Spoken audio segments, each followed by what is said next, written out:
Preston and I started playing Roundnet around the same time, and so this was a really cool opportunity to share a lot of history and just knowledge about things that have happened in the sport, attempts to change things, attempts to grow things, experiment with things, push the needle forward.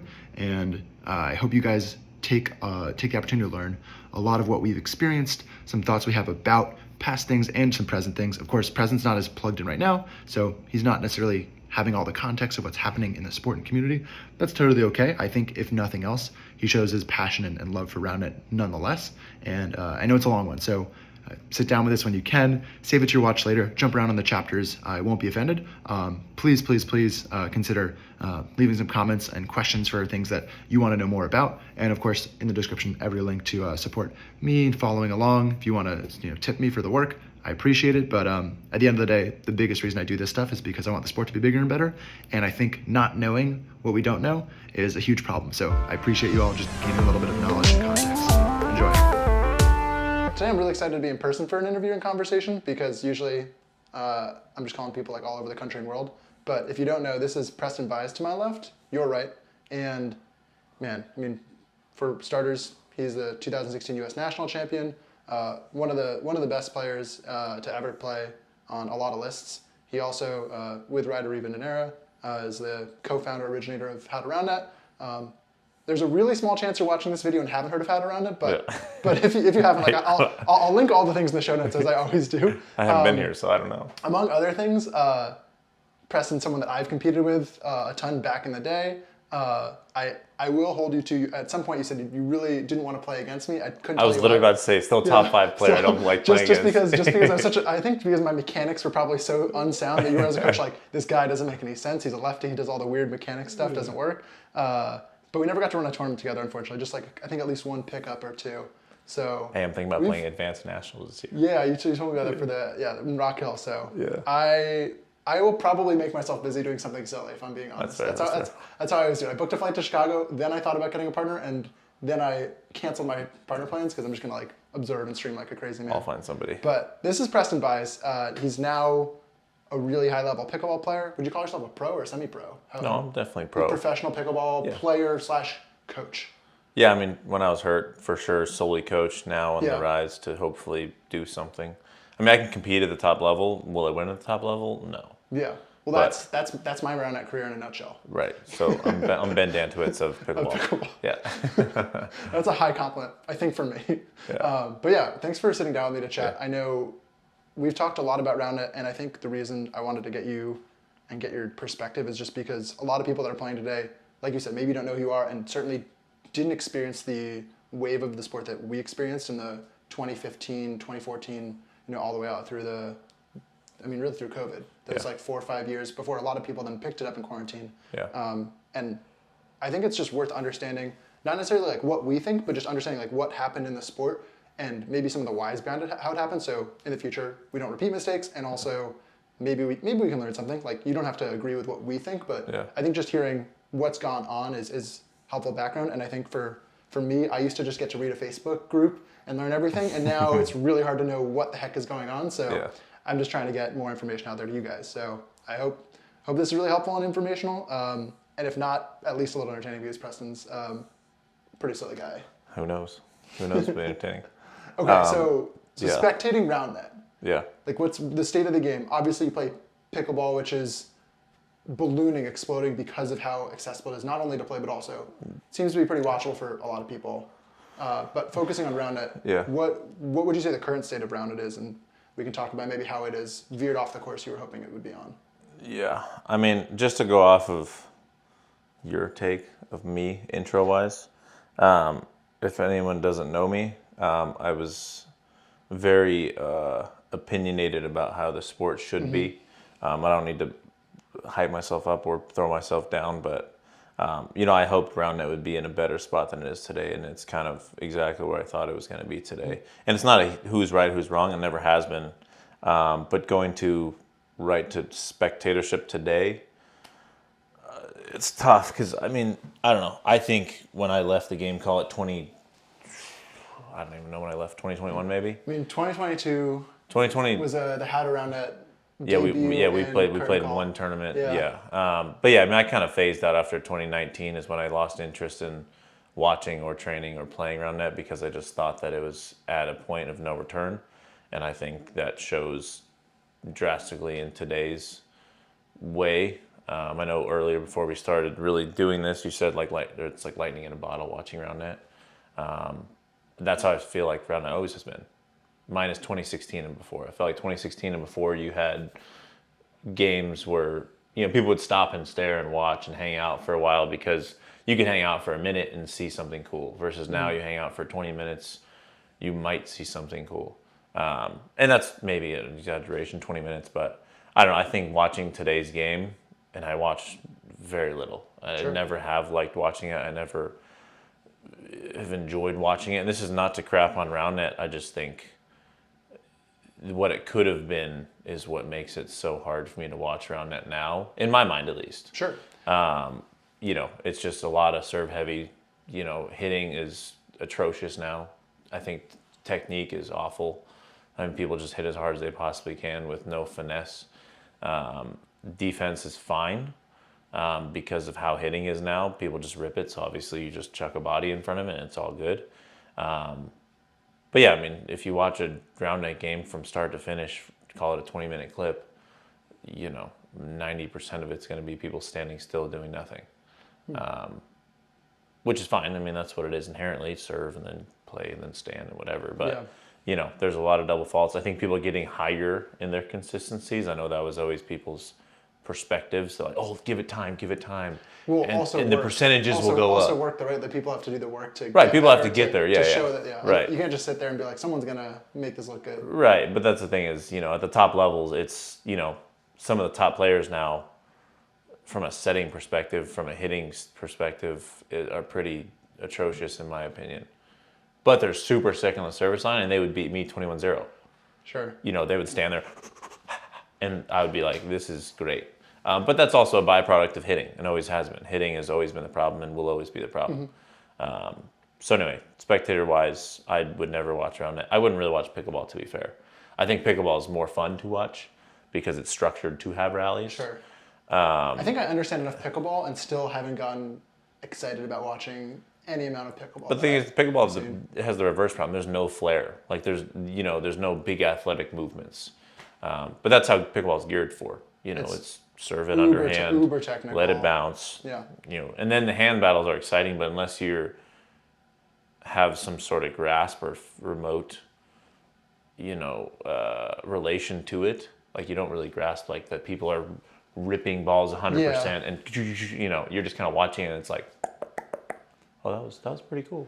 Yeah. But yeah. Anyway. I think that's the same for any sport though, right? Is like if you don't know how to play it or if you can't play it, then it's very hard to appreciate how impressive it is. So but like basketball, I you see haven't dunked a basketball ever, so like I can appreciate a good dunk.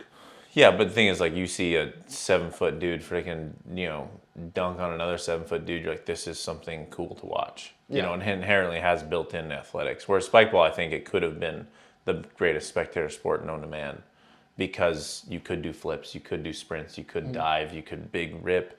You have quick reactions at all times. Yeah. I would love to like paint the vision before going further back on like what.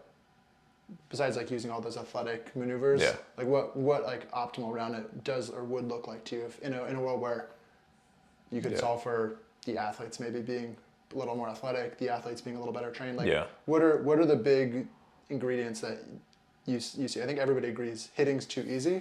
Yeah. So obviously you like retired as like the no hit zone kind of came into fruition, and that has done a lot. It's made a dent. It hasn't made like anything super sustainable, and the meta is still the same. It's still hit ball hard and try to ace somebody. Yeah, I mean, I don't know. The whole no-hit zone thing was just a Band-Aid in my mind. Sure. And, like, you could give me credit or not.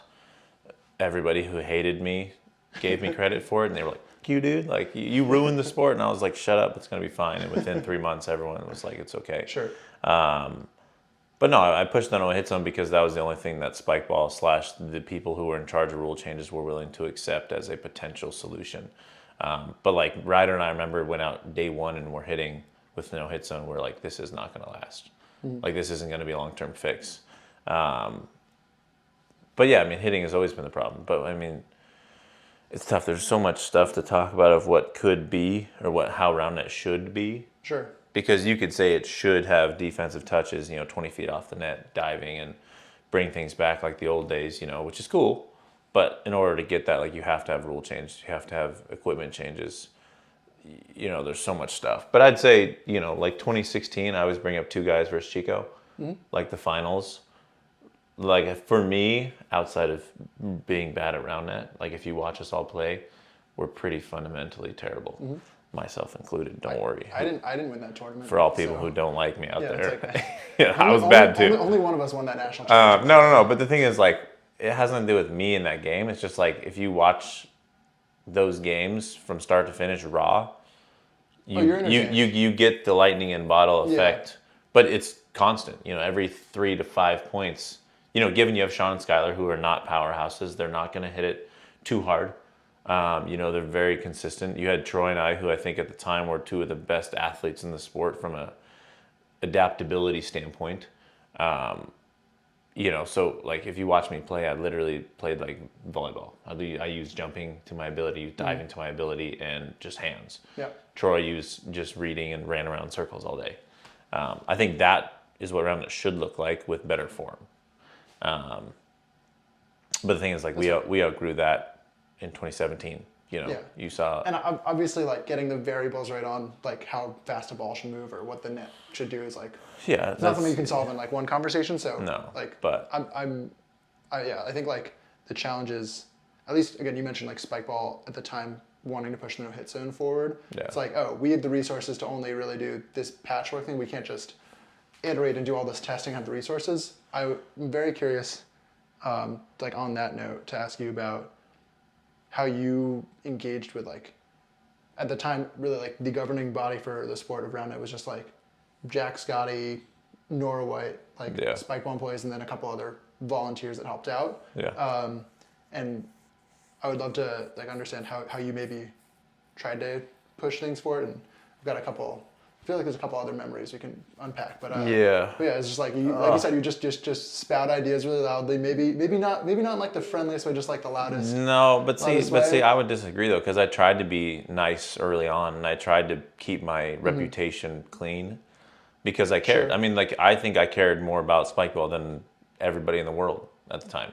I think I saw a more. I think I saw a very clear picture of what it was going to be, and even now I could tear up and cry right now because it sucks. Yeah. Because Roundnet was something that brought the best community on earth together, and I think the company, in a large sense, let it down. And I'm not saying it's the company's fault.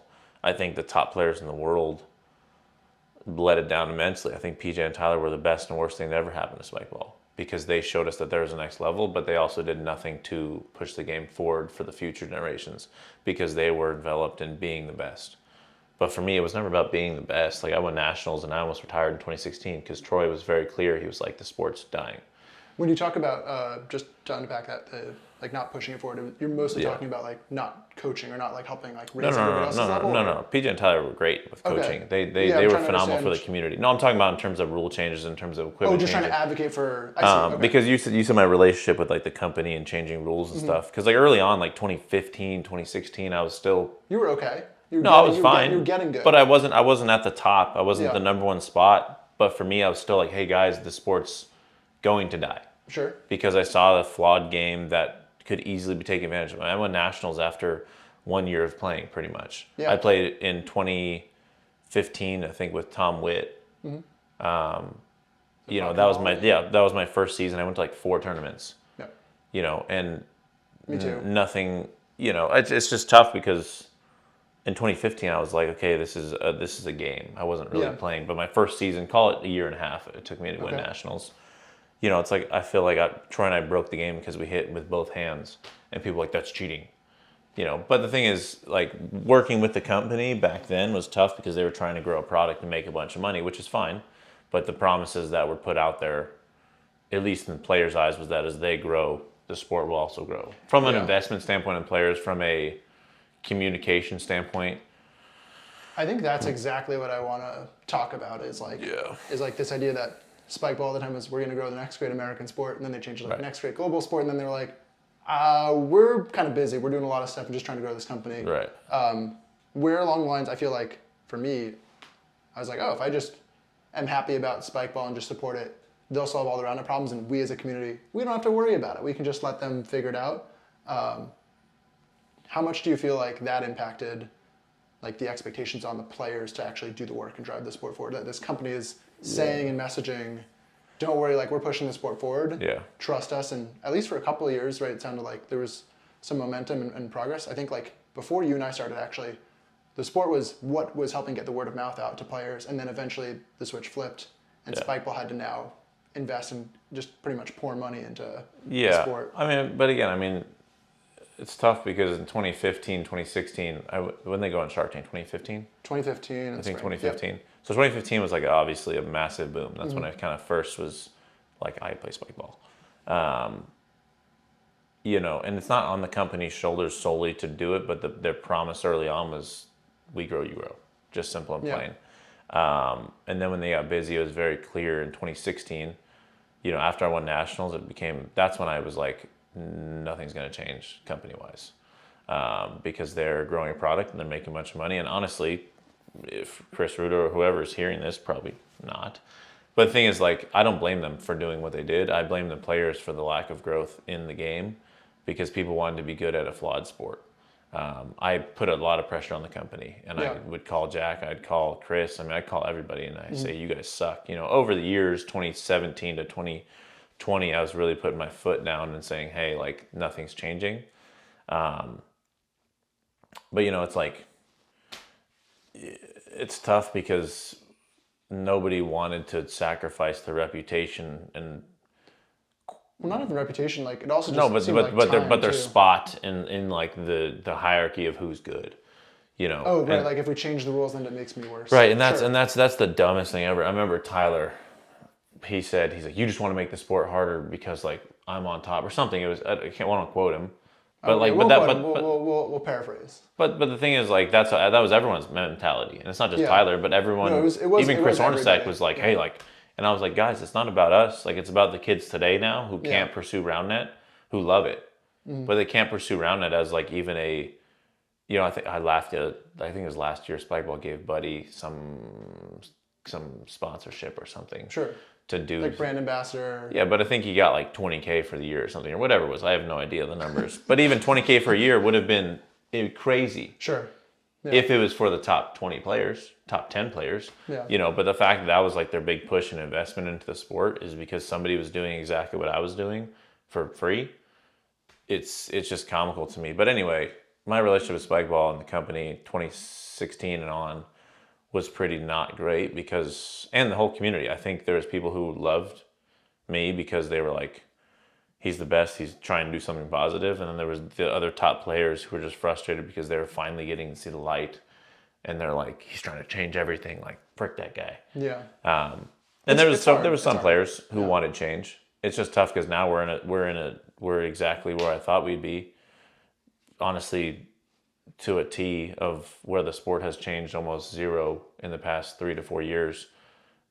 And now people are realizing, like, you have this lightning still, but it's fading because Spikeball was hot. It was on top for a while. You were on ESPN, you know, Sports Center, like all this stuff. So my relationship with the company got more and more, call it volatile, because nothing was happening. You know? Yeah, one like data point I'd love to point to on how much of a wave there was in like Spikeball and Roundnet is had Roundnet, you and Ryder achieved, I think it was about 14,000 subscribers on a YouTube channel. Yeah, something, yeah. I don't know if you have the answer to this question. You're welcome to guess. Where did those people come from? I don't know. I mean, honestly, that showed me. It's not even a huge number, but but it is a massive number. I mean, call it 4 years ago we started, maybe more. Yeah. Also, I do want to back up at some point and talk about the Spike House and everything that I did try and do for the sport. Yeah. And the company just blatantly just ignored everything we did. Thousands of hours of testing. Anyway. We'll go there. But no, in HTR sense, yeah, I mean, to get to 15K, I think we were at one point, close to it, whatever. I don't know. Like I remember Ryder and I being over 10K. We were like, we got over 10K, like it's crazy. Because for me, I thought there was 2,000 people who cared about Spikeball. You know, but the thing is, like, and large credit to Ryder. Like, I mean, the videos were entertaining as as ever. Just, like, just they just were as just videos, fun yeah. to watch. They were smooth, they were clean cut. I mean, like the intros, obviously I pushed those. Ryder always was down to make them, but he was always like, we don't need the intros. I was like, they're fun though. But no, I mean, the quality of video was always, especially for what was out there was nothing out there. Yeah. I know I made a big push to every video at the end of every video to be like, hey, subscribe, I'll post more. Yeah. But truly, I don't know where those 15,000 people came from, because you could say the whole world, but even if I back then was to say there's 15,000 people who cared enough to hit the subscribe button. I think now I could see more of the people that are looking at that content being international, but back in pre-COVID, it was really limited to a couple of hotspots in Europe. Yeah, but anyway, otherwise. I don't really know where they came from. But yeah, and the other big part of like that question is, where did they go, right? Like, where are those people? How many of those people are in your shoes now, where they had a good time for a couple of years and they're done? Yeah. Or how many people are just still out there grinding and building community, or just maybe just playing with friends and teaching them little tips? It's an interesting just like tidbit on how many people actually play this thing. And when I think about how well Roundnet's doing, obviously you can look at the state of the game. You can look at, and in my work, it's a lot of like how are things functioning? Like, are we getting things done and actually like growing initiatives? Yeah. But the other big one is just like how many people are playing this thing. Like that's like the health of, at least in the U.S. and like working on national stuff here. Yeah. That's like, do we have 1,000 people? Do we have 2,000 people? Do we have 500 people? I guess that's the question. Are numbers in the past, call it 3 years, still increasing? Or are they kind of leveling out or going down, or what's it? Yeah, they're like probably about flat. If I had to guess, it couldn't be going up or down too much. Yeah. I know for volunteering on the USA Roundnet board with Rohill, did a really good push this year to get a membership report like kind of up, kind of like the demographics of how many people do we have playing, which states are they coming from, the stuff that you should do for a governing body. Yeah. But they were just like, over time we haven't had the tools and ability to do it. Yeah. But a weird thing that has also changed is how we define members. So we have our first year we had a lot of members, but I think part of that was because of how much Spikeball subsidized USA Roundnet and getting it off the ground. Yeah. Where they pretty much paid for most of people's memberships. And then last year and this year, Spikeball has not been able to just fork over tens of thousands of dollars to support USA Roundnet, which is, again, can't be mad at them. They're trying to do their own thing. They're not just trying to do their own thing. They're trying to. No, they're a toy company in sorts, pretty much. They only produce a product. Yeah, it's just hard because I think similar to growing the sport back in the 2016s, even today, it's not like Spikeball can just throw all the money at growing Roundnet.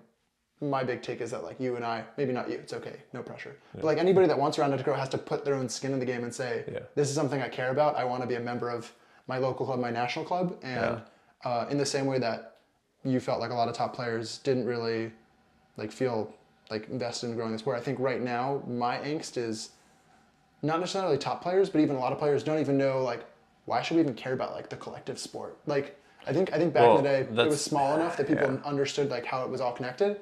Today people are just only even aware that they can just be a good player. See, but my thing is, not to diminish anything you've done or whatever, but you can diminish it. No, but it's for me. It's why does it matter? Why does governing bodies matter? Why does having a U.S. thing or why does having a Europe thing? Because for me, the sport's not. It's not at a point where it needs it. I mean, quite frankly, because the thing is, the sport. The sport's not it's like pickleball. Pickleball's not at a point, spectator-wise. Mm-hmm. Call it they've had 5 million people in the past 3 years who have joined the sport. I think it's more like 25 million. But the thing is, those are the people that are guiding the sport. But for pickleball to make it, and I think pickleball in 3 to 5 years is going to be either through that barrier and onto the mainstream sport, or it's going to start dying out. I think last year was the most irons hot, got to strike pickleball year ever. I think this year you see it still growing in numbers because people are playing, and just like Spikeball was. But the thing is, the sport's not at a point, and never has been, to where you actually can.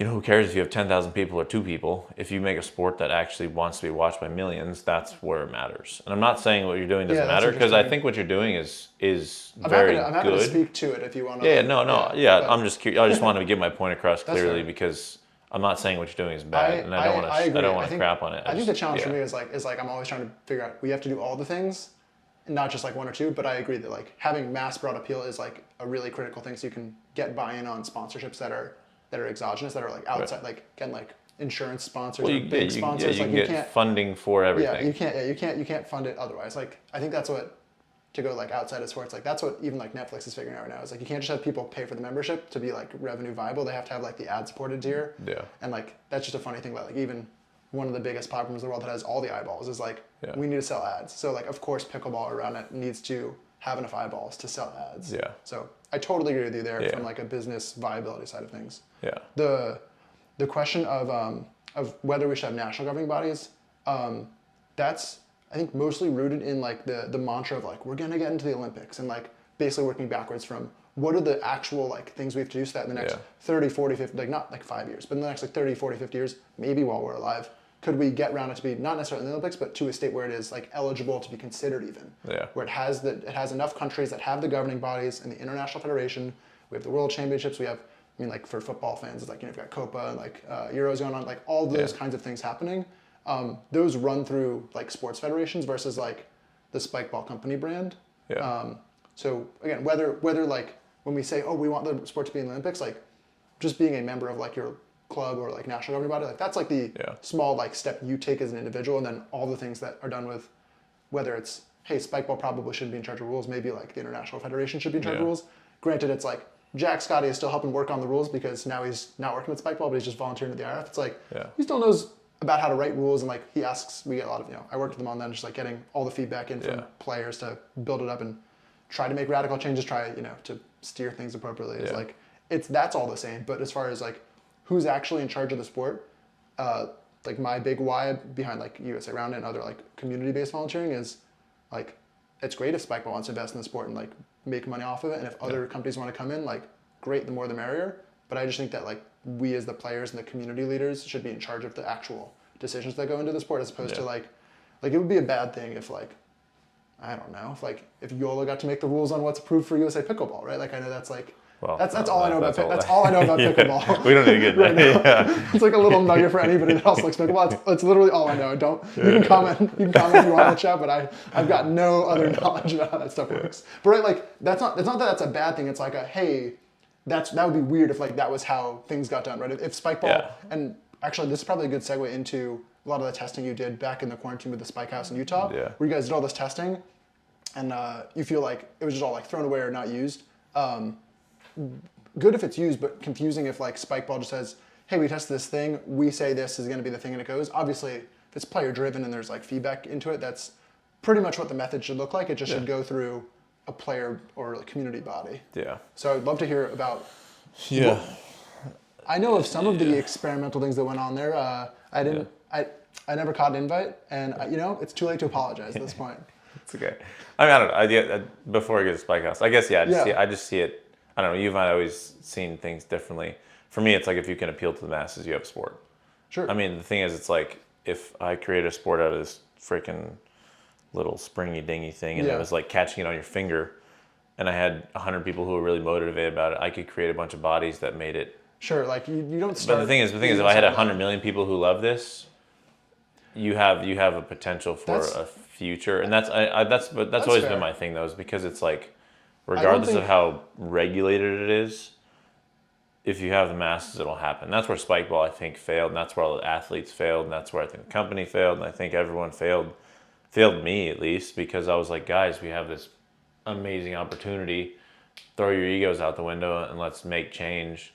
You know, because at a time, Spikeball was the thing, you know, and it was being featured everywhere and anywhere, and like,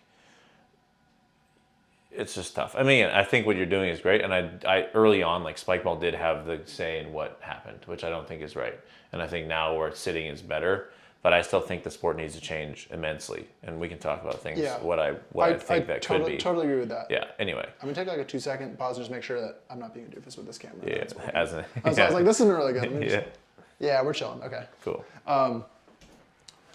Yeah, that's super fair. And I will say, like, usually when people are like, oh, why aren't we doing this thing to like grow Roundnet? Yeah. I'm like, oh, I'm sorry, we're like trying to like file nonprofit tax paperwork, like. Yeah. But if you want to come help, like, please do. Yeah. like there's I think like for the international level, I can't say this has always been true for US Roundnet because we've had like, you know, small teams, but for the International Federation, whenever they ask who wants to help work on improving the rules or improving like equipment, like testing, things like that, they turn down 0 people that raise their hand and say, I want to help. They turn down 0 people. And then I'll guesstimate that about half of them quit after about a month saying, like actually I can't commit to this. And it's like, oh, well, not only do we not have a sport from a spectator view, but we don't even have enough people that are like willing to take a couple hours out of their month to push it forward, which is like, that's I think the theme that is just the through line in But that's exactly where I thought the sport would be, though, is you break into this sport where a bunch of people who have no right to be, top players in a sport. I'm not saying no right as in like they can't get there, but the thing is, like, right now you have a flawed sport that I could train Billy Bob Joe Horton from next door and he could go be a pro in 6 months. I mean, I'm not saying that Ryder's not a phenomenal athlete, because he is. In terms of learning, in terms of how he can maneuver his body, but he's not a purebred beast. He's not going to out jump you. He's not going to out sprint you. He'll outwork you because he loves to grind and he loves the competitive edge. But the thing is, like, Ryder showed that the sport was flawed. He came in and after 3 months, we were playing in Utah pretty much. Yeah. And we were destroying. Setting a serve that nobody else had ever done. No, but the thing is, he was beating one of the top 10 teams in the world pretty much by himself. Yeah. And I'm not saying I was bad, but like Ryder won that tournament for us. Yeah. After, I want to say 3 months, but let's call it 6 months. Sure. And for me, like, I thought Ryder was going to be a beacon of like, this sport is broken, let's fix it. And instead, people were like, holy crap, there's a next level. And I said, yeah, we all know that. Like, I said that in 2015. I was like, there's a next level. So that's kind of, I don't know, that's where I've always been wrong. And like where the players now are not attached to the brand and the future of the sport. Whereas the forefathers, but, even before me, there was people who were like, we're going to make this the next great sport. Well, yeah, people like Skylar, who then, and even Buddy back in the day, who were like, wow, like we can make this look fun and be competitive. Right, and that's kind of where the sport fails now. Is like, I talk to a lot of people still, and they come bug me, and it's not the same. Yeah, what do they ask you? I mean, I get a bunch of messages. Please come back. The sport needs you. It's dead. But also I talk to when I say it needs you though, what does it need from you, or what do they want? It needs somebody who's going to stick their neck out there and get crapped on by the whole entire world for the hopeful change of the sport. I don't think it needs me. There's a couple people doing that. Like who? Oh, I mean, depending on who you ask, like one of Premier Spike or Spikeball, people are always just crapping on one or the other, saying, "Oh, sure, enough for the sport." But Sanford also blew it because he just made a freaking Spikeball net reinforced. Sure. Well, whether that improves watchability. I mean, I give Charles Henry a ton of credit for making Revol a thing. I told him it wasn't the best idea after we talked initial concepts, and he was stoked on it. But the thing is, he made something because he thought it was going to better the sport. He's still testing it too. And he's still testing. I love Charles for that reason. And I think Revol is great because it shows different potential opportunities for what Spikeball or Roundnet could be. Because I think Revol is Roundnet-ish. It's all same domain. The way I see it is like Spikeball doesn't have a trademark on Roundnet, and they made that very clear when they kept their trademark for Spikeball, which is a whole other conversation. Yeah. So if Revol wants to be Roundnet, then I say right, I think Revol is Roundnet. I think it's I think it is. It's just the social construct of that weird thing that you run around in a circle and hit a ball. Yeah. Anyways, testing wise, Spike House and all that fun stuff. Yeah. I mean, but the thing is, that's why I think back then was the time to make change. And why I was so adamant and why I didn't give two craps about what anyone thought about me, because I was like, you're all stupid. The sport's going to die and be exactly where it is today. Mm-hmm. And I think it's just going downhill. I mean, because the thing is, the barrier of entry of Spikeball now is, and this is a different concept, but the barrier of entry with Spikeball is so much higher than it used to be. Because now Spikeball's been around for, call it 10 years, Roundnet, whatever. Roughly, yeah. So now it's not like you go to a tournament and you're like, oh, that Preston dude's pretty good. He's only playing for 2 years? Okay, not bad. You have dudes who've been playing for 6, 7, 8 years, or at least been playing for 3, 4 years at the top level. Mm-hmm. And it's like intermediate's no longer putting on, tap it on. People are able to rip things. Well, not only that, but but when I'm watching intermediate or advanced level players, they are only serving with both hands very hard and doing nothing else. Right. And that's because that's what they were showing on Instagram was you should just hit the ball really hard on your serve and don't learn any other skill. Yeah, I don't know. And HTR secretly was hopefully to break the sport and get people to a point where the sport had to change. I told people that day one, I was like, I'm just going to put out a bunch of videos, everyone's going to get super good, and the sport's going to break. Yeah. And it did for a long time, and now people are figuring out that you can just serve and frick everything else. I'm curious what you would make of, I don't know, the player who's also, 2 years in. we're going to talk about Spike House and testing in a bit.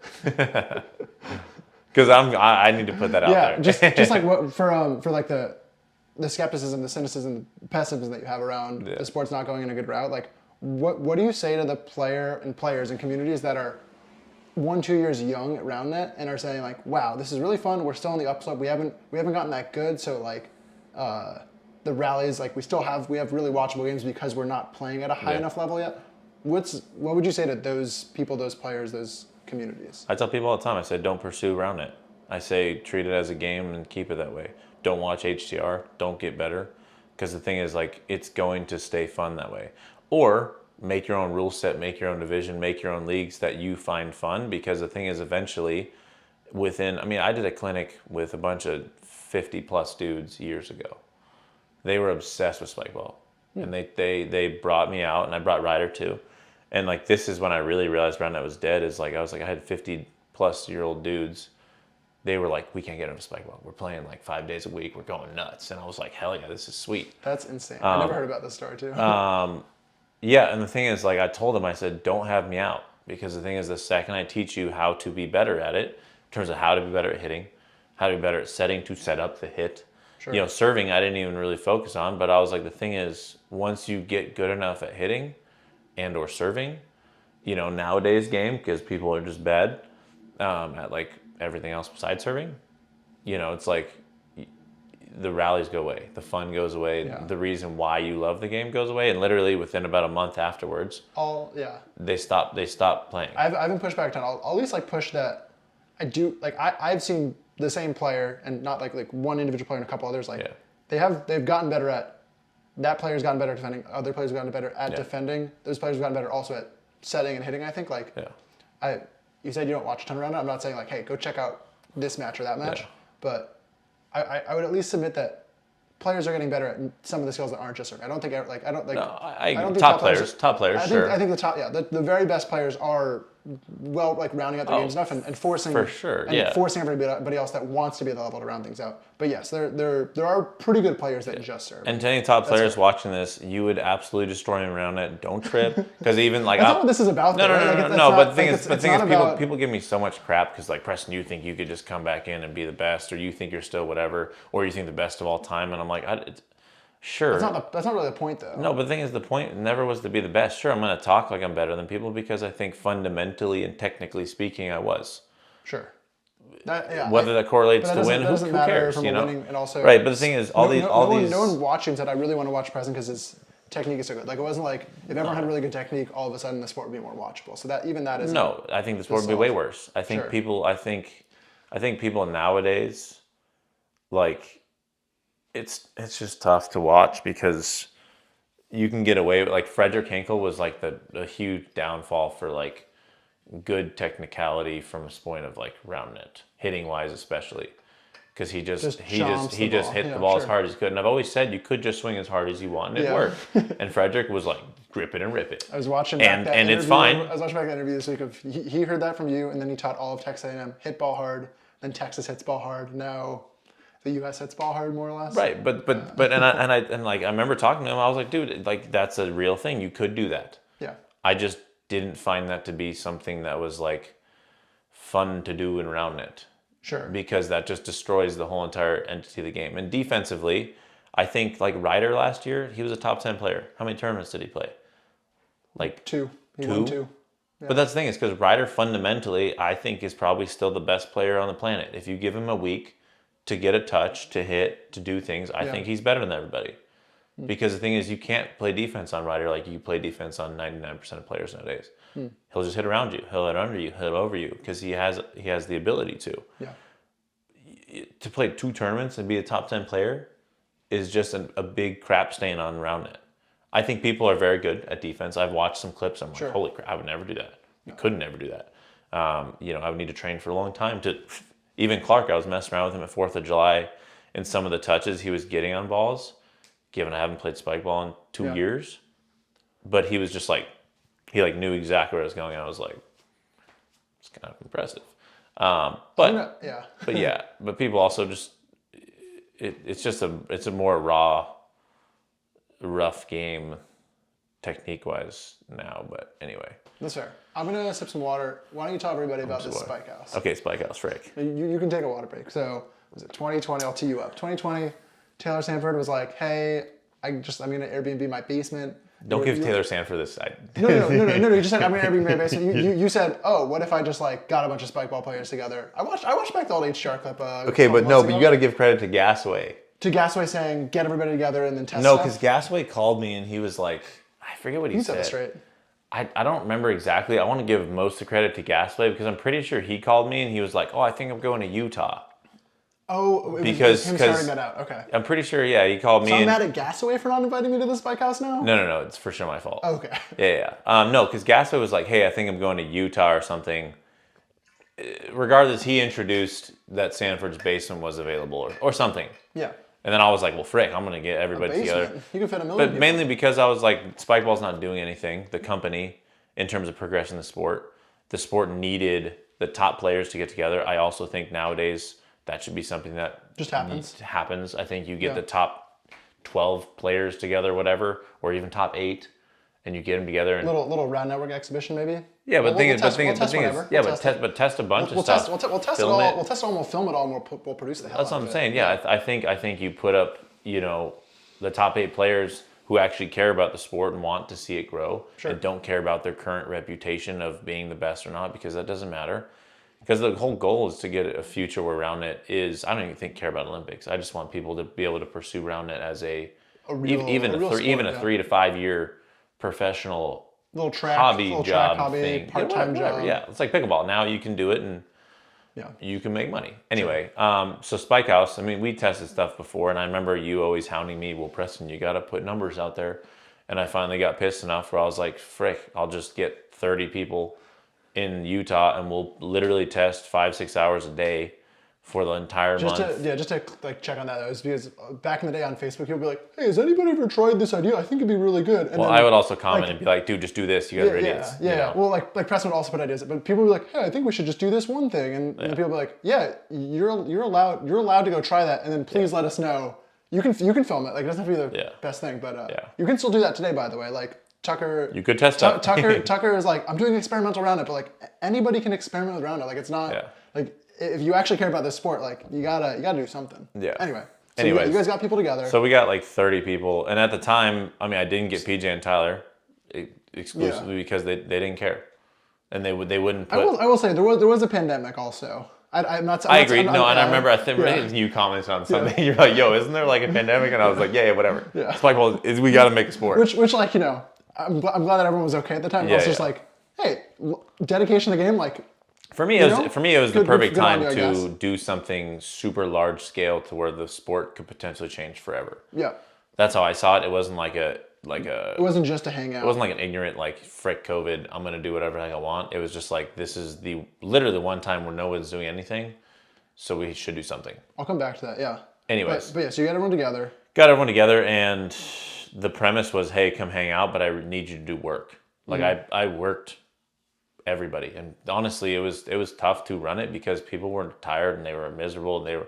They weren't stoked on the testing side of things. Real work in Roundnet is like, again, like people usually quit after like a day or two of being like, actually, I don't really want to do this. I just want to hang out and have fun with my friends. Right, so and the thing is, like, I would literally, I mean, at the time I had enough pull in being me with being call it one of the top 3 players for a while. Sure. And for HTR and for whatever, like I was the face of Roundnet, in a lot of ways. I think that's a cold take, being the face, sure.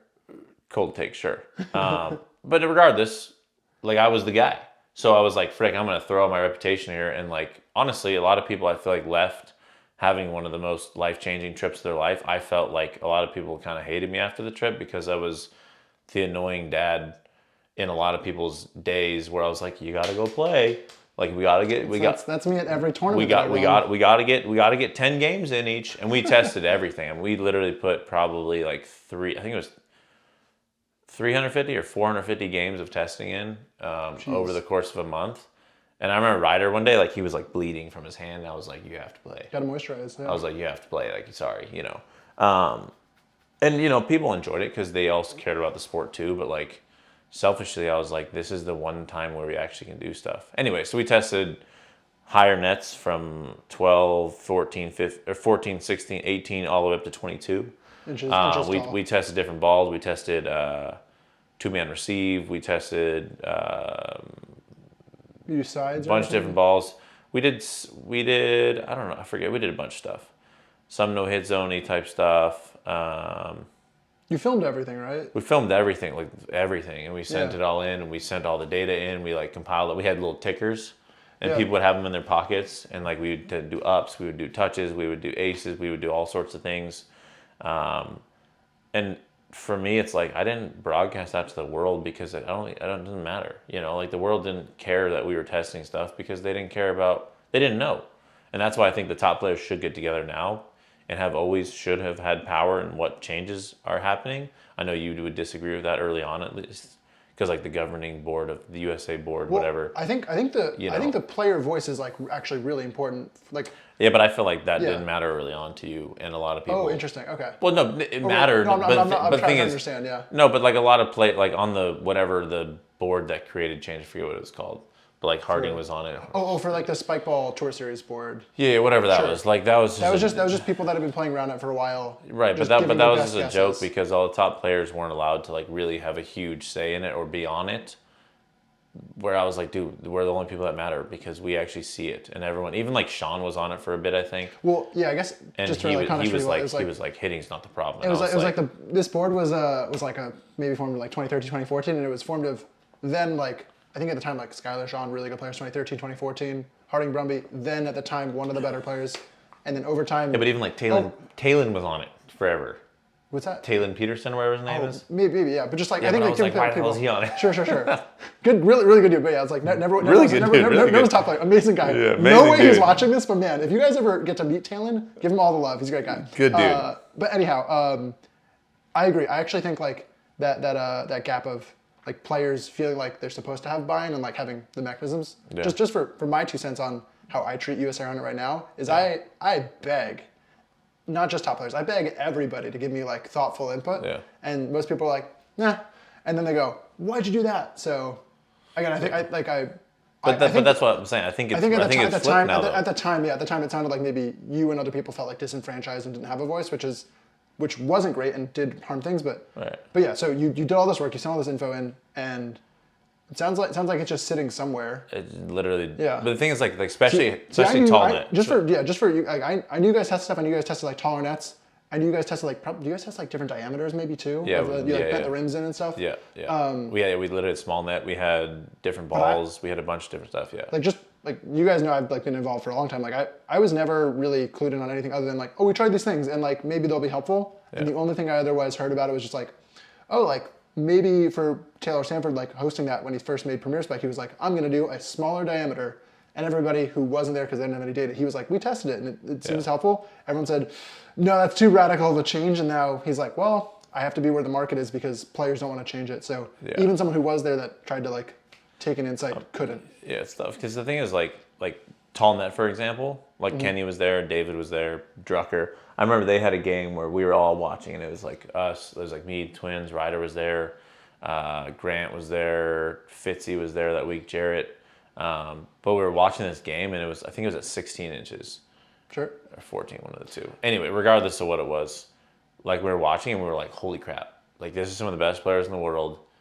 Enjoying the hell out of Roundnet. Like they were diving, like laughing, and they were like, oh, this is crazy. And this is at a time where serve ball wasn't quite on its way. This is like 4 or 5 months after Boisterous plays CS in like a very serve heavy finals in Richmond. Right, but the thing is, like I was one of the top servers in the world at the time, and I'll be honest, my serve package, it's fine. Yeah. It's fine. I had a cut serve, jam, and a really bad reverse, and some lefty. Sure.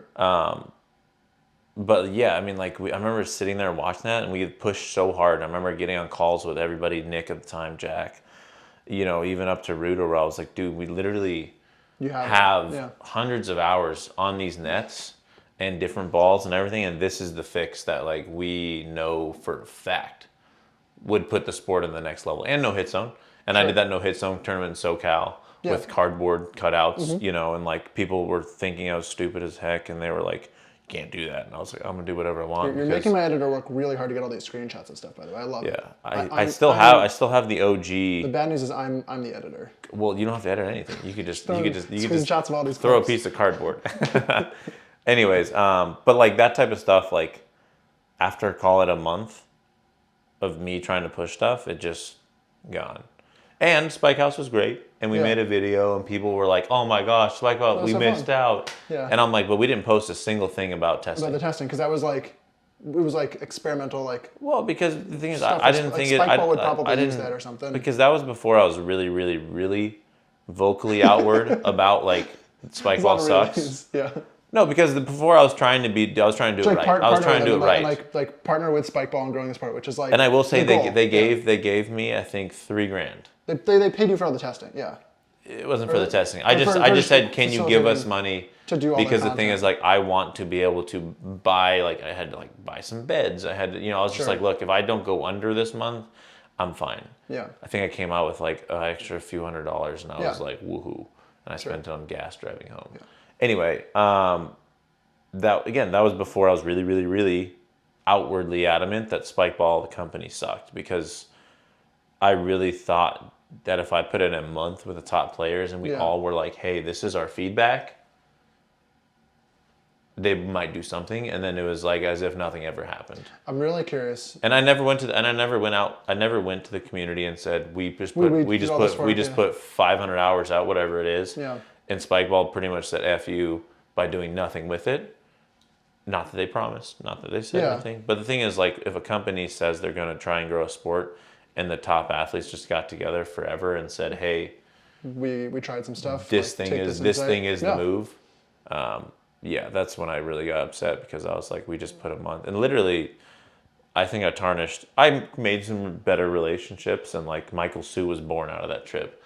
Like Grant, Mr. Nice was born out of that trip. Yeah. There's a lot of people who like that trip was like the trip. Mm-hmm. Even Ryder, because he got to play with all the top players in the world. And when we left that, we were like, dude, Ryder's like, he's the best, pretty much. He's low key a god. Yeah. Clark was there. Like, a bunch of players who weren't whatever, came from that trip in a lot of ways. And I'm not taking credit by any means, because I can't. Just people put the work in. And then the thing is, I set it up and like a lot of good happened. But for me personally, like I felt like I lost a lot of relationships from that trip, because I was the annoying dad who was like, hey guys, we're here for work, not just play. Yeah. And like I always feel like that with Roundnet. As long as I'm venting, I feel like Roundnet did me dirty. I feel like the whole entire world shit on me. Well, sorry. You could do crapped on me. You're fine. Because... You think this video is getting monetized? No, you might make like half a cent. No, I don't. You guys need to subscribe so that... You gotta subscribe so you make money. So that when you watch the ads, the money doesn't just go to Google. Yeah, true. Jeez, give me like a penny. But yeah, I mean, we could do a whole therapy session on how Roundnet was a fun thing, and then it became a work thing, and now we just don't have as much fun doing it. But I still, anyways, regardless, that's kind of... That sucks. I just like very pointedly, I want to like ask, it obviously took 2.5 years, and like, there's a lot of problems with it, but Mammoth set is 18 inches tall. Thoughts? I blame the players for the Mammoth set flopping as hard as it did. I think Skylar, not to put it out there, he's not going to watch this, so it doesn't really matter. Be shocked. It's tough because Skylar did a bunch of testing with the Mammoth set. I think 2018 might have been the first year I saw a Mammoth set. 2018, wow. Maybe, like it was forever ago. And he came up and he's like, this prototype costs like X amount of money. And we were like, whoa.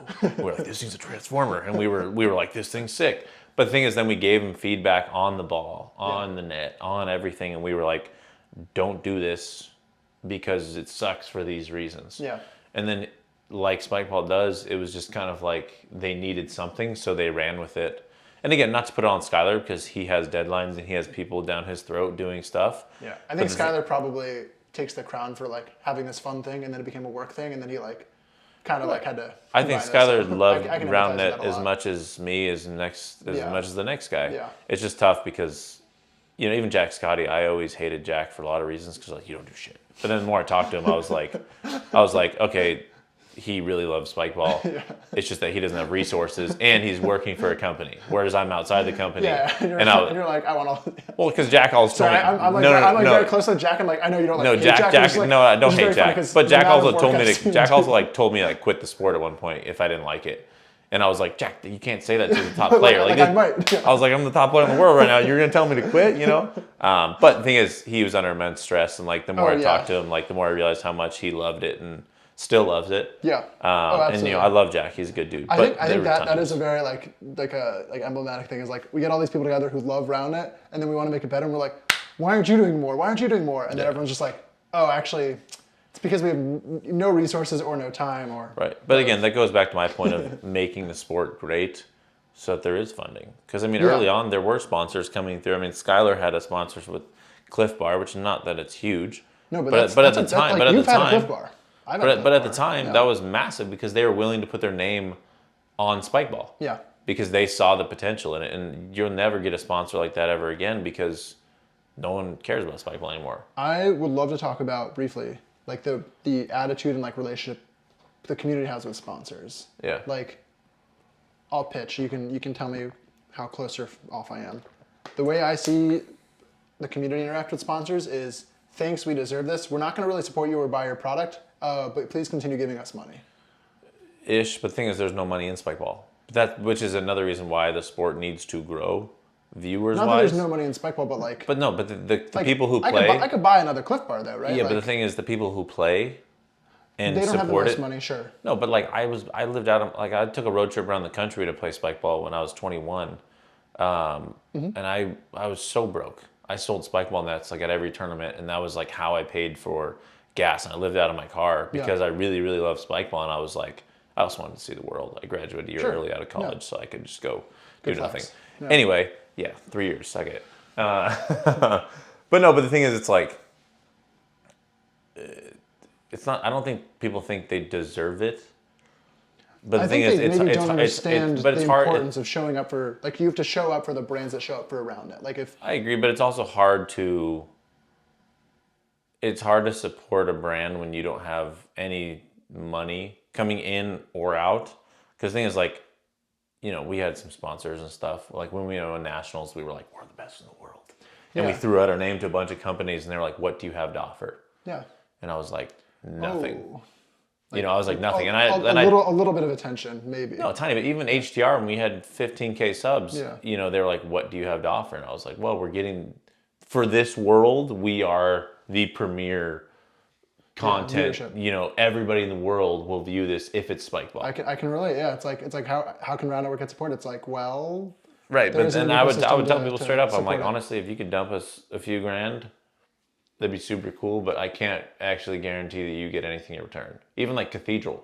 Yeah. When Cathedral, you know, it's a t-shirt company, whatever. You know, they were trying to come up, and like I wanted to invest with them and be part of it and stuff. But at the same time, I was like, look, I promise you.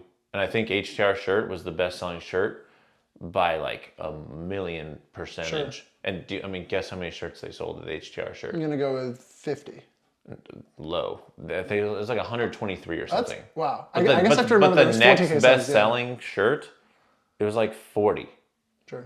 And I'm like, so that showed me an impact. There's something there. There's something there, but the thing is, they didn't make any money on those. Yeah. You know, the Cathedral started because Justin loved Spikeball, and he was like, it should be a thing. Yeah. Anyways, I don't think people, maybe now I haven't been part of the sport, but I know back then people were super grateful to get sponsorships, but the thing is there's nothing to offer because there's no eyes on the sport, you know, which ultimately is why I still think that growing the sport should be changing the rules and stuff, which we never really talked about Mammoth set. You said briefly that the top players like just fumbled it or something to that effect. So I'm curious what you meant by Mammoth. It's tough because the thing is, like, I don't think the Mammoth set is perfect by any means. I don't. I think it's similar to how they released the ProNet. There's just all the ideas, right? It's just like it's a different thing, so it'll have its ups and downs. It's tough because like the ball is the biggest difference.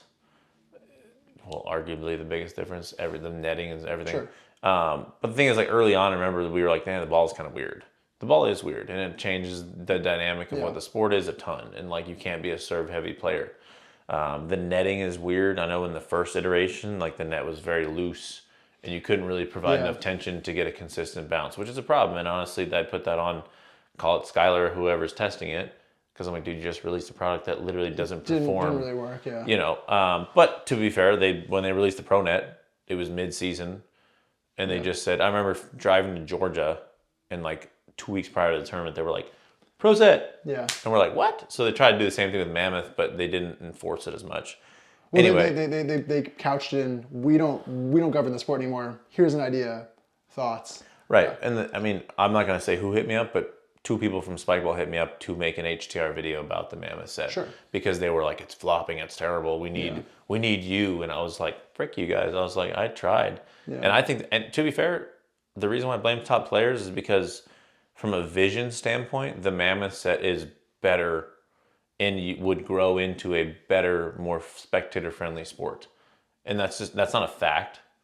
That's just my vision of it. I can say anecdotally, like I played a day on it with the better tension net in June, and you take the same 4 players, put them on a pro net, like there's not as many rallies as right. and But that's fun and joy and like spectatorship is right. And that's why I put it on the top pros, is because the thing is, it's uncomfortable to change that much because the ball is vastly different. You can't do as much. The net doesn't give as much. Here's something. height. Not only all those things that change. I'm always really fascinated by the top pros who have this construct of, like, I don't want to try this thing because it's not going to be used in these tournaments. And Right. I'm gonna grant, like, it's cool to be like, to win a tournament. That's a cool thing. Like I've won a couple small things and like it was cool. So I'm not gonna say it's not like a valuable thing to want to win. It's sick.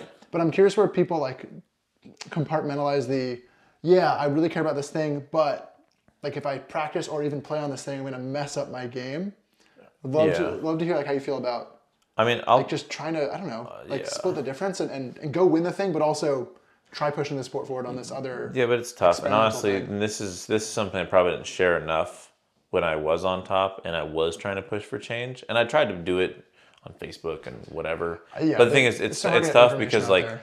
the point of view that me and maybe Dylan, a few other top players had at the time, that like the sport was dying and needed to change, it can only be shared amongst the elite few.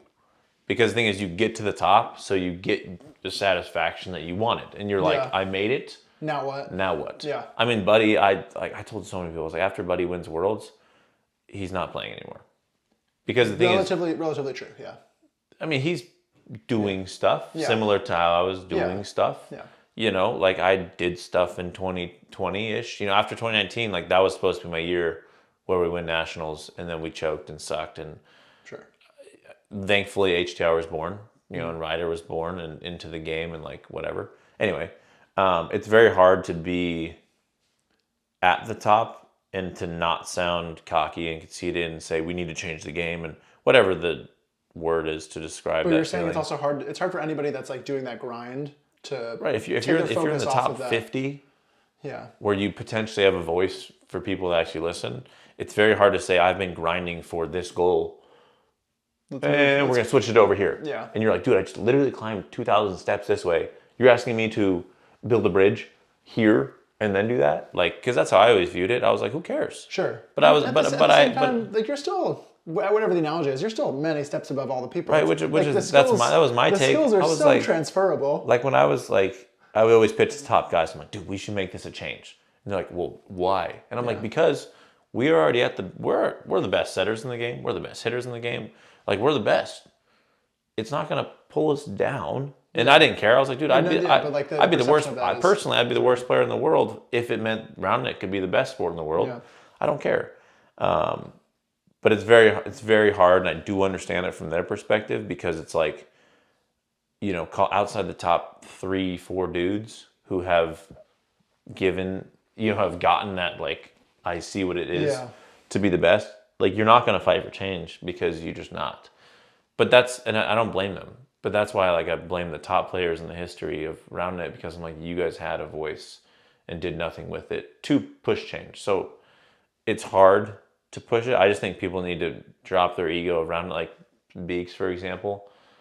Scott Beeks. Sure. Oh yeah, it's like there's only one Beeks that is relevant to this conversation. Right, but the thing is, like, he's doing so much for the sport, and it's rare because he's not at the top of the sport.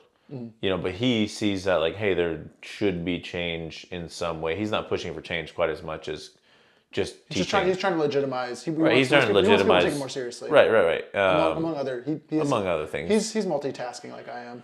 Right, but the thing is, like, it's hard for people to get that perspective from it because they don't see it as like a long-term gain.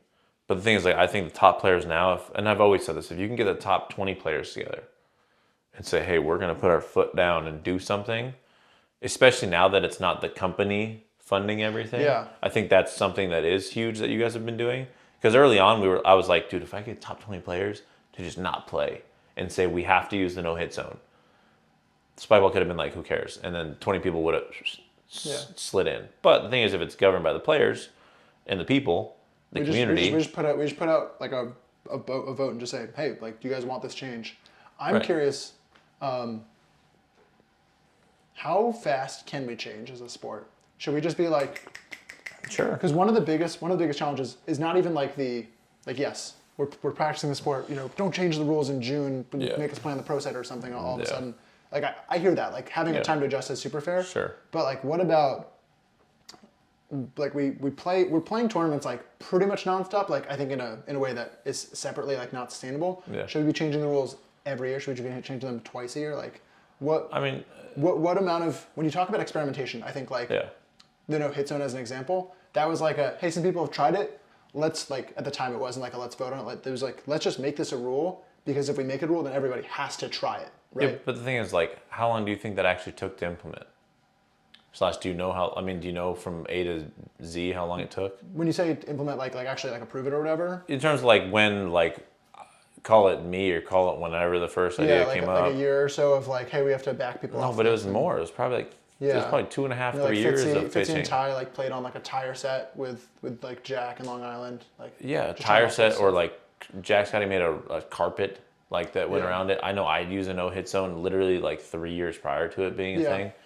And like for me, 3 years is not the answer to your question. No, I think that's my point is like if we want the sport to move at the pace that we all expect it to, we have to probably be experimenting like really rapidly. Like yes, we can do these like summits where you get a lot of high-level players together and try things. That's really valuable to get data. Yeah. But from like a mobilization and like collectively getting people together. Like we all have to like talk about it, vote on it, approve it. Yeah, but see, that's where for me, like, who cares? Like, there's nothing to lose. Like, you're not going to lose the Roundnet sport by making a bad change right now. No one watches Roundnet at the top level in the grand scheme of things. Sure. So because we're so small, because we're so much smaller than we want to be. Let's throw everything out the window ego-wise and just. Because the thing is, if the top, I don't even know who the top in the world right now. Who's the best in the world right now? I mean, Marino's hurting. I'd say Gabe's the best player right now. Great. So Gabe. Yeah. So my thing is, so if Gabe is part of a 6-month era of Roundnet where he plays 3 different types of Roundnets, who cares? He's the best in the world right now. That's it. That you use him as a test subject because eventually, in 6 to 10, 20 years, whatever, who knows. You're like, oh, dude, Gabe Finocchi was the freaking forefather of change. Who cares? I mean, like, for me, like, I know at some point people are going to look back and be like, oh, Preston actually was on to something. It's not about... Hopefully. But even now, people are like, dude, Preston, like, I'm sorry, you were right. And it's not about me being right. I don't care. But the thing is, it's like, you... It's about just getting things right. Not like about a person being right. The thing is, like, it matters zero. Like, I hope every single day, and I talk about Roundnet a good amount still because people come, in the community for years. I know a bunch of people, but it's like I think you could change stuff once every month. If you have 3 tournaments a month, play 3 tournaments with a bigger ball, and within a month you'll see players adapt and change, and you'll see things that you didn't expect to happen. And even though I'm like, oh, I'm always right, whatever with changes, but like no hit zone. I hit the nail on the head. I was like, dude, literally within a 3-month period, all the top players will have adapted. You'll see creativity back. You'll see all this stuff. You'll see all this stuff start to come back. People are like, no. Even soft touch or carries. I was like, you're going to see probably a 2-month period where carries are going to be kind of confusing. Weird, But then call it 3 to 6 months. It'll be kind of fine. And then after 6 months, no one cares. And there are rules. Like the thing is with the company and with Roundnet in general, people are trying to get it right. But something that someone said the other day to me was like, you have to fail like fast and forward. So it's like you just good. That's a good corporate jargon. Yeah. But honestly, because the thing is, it's like if we're like, hey, we're using this water bottle, and have you ever played with a water bottle? It's kind of fun. You can play a tournament, and all of a sudden, like by the end of the day, 100% of people are like, dude, this sucks. And that's okay. I think that's probably the biggest thing. I know I struggle with like perfectionistic like tendencies of like we have to not even get better before we get perfect, but we also have to be open to the fact that like we're gonna maybe take steps back and then take steps forward, and like as long as we take a lot of steps, we'll probably, if we take a lot of steps and we like have our wits about us, we'll make more forward steps than backward steps. And it's tough to like force people to play with random things. Like if we were like, hey, you're playing with a bigger ball today. It's tough. But that's where the top players come in. And like if you have Gabe, and Gabe is he's just super adamant about like, hey, we're going to make this. We have to try stuff, yeah. We have to try stuff. And again, I don't think my approach was perfect. It's just that everyone refused to listen at the time. And I was just so fed up after Spike House and stuff where I was like, dude, I tried to do it your guys' way. And thankfully I did it because, soft touch is a thing, carry is a thing, no hit zone's a thing, 7 foot is a thing. And I would take credit for all those rules, and you could give it to me or not. Who cares? Well, you can just have a piece of it. You don't have to have all the credit or none of the credit. Right, but the thing is, sure, I would take credit for some of it, whatever. Yeah, that's fine. But the thing is, like, I fought hard for so many things, and there were some bad ideas. Like, I said raised rim for, like, probably 3 months. I was like, dude, raised rim's the best. And raised rim sucked. It was awful. It was freaking stupid.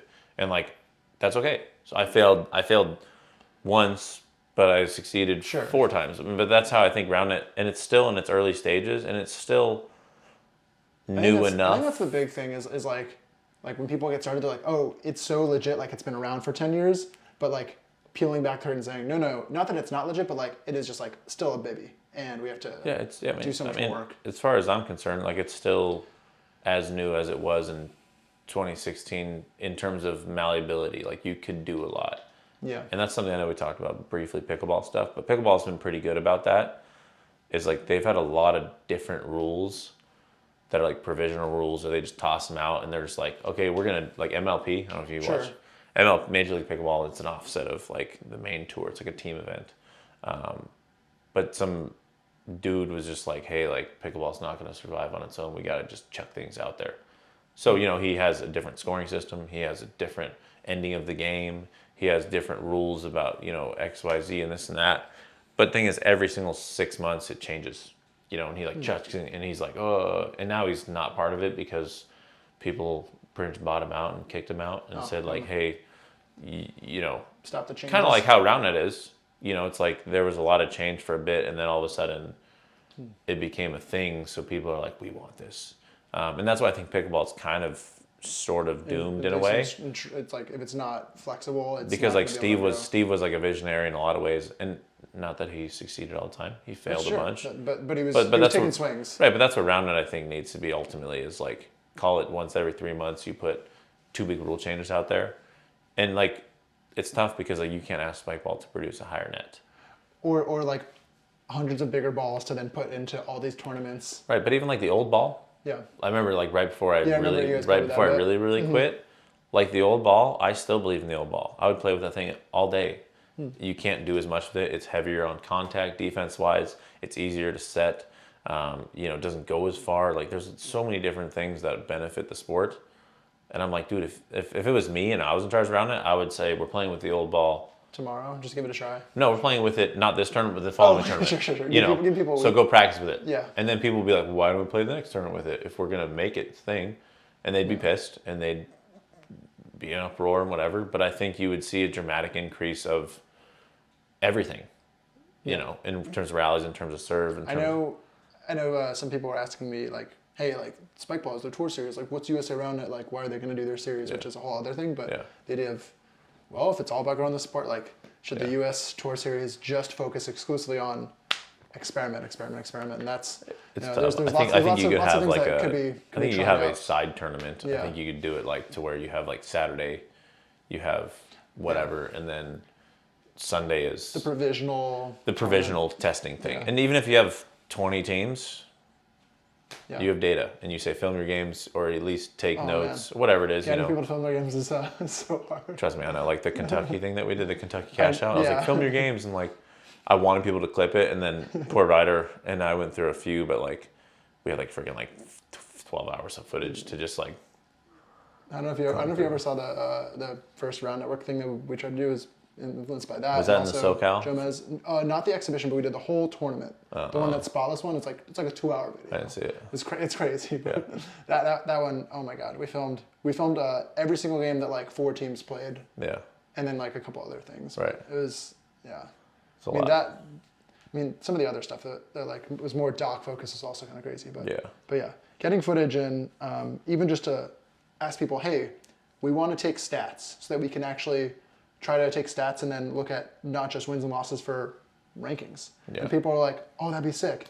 I have no storage on my phone. So it's just like, it always comes back to like the idea and like the concepts all being good. And then when it comes like time to not necessarily like even have to pay for something, but something like just buy-in on wanting to try a new rule. Yeah. Ultimately, we come back to, this is pretty fun and comfortable. Like I'm actually.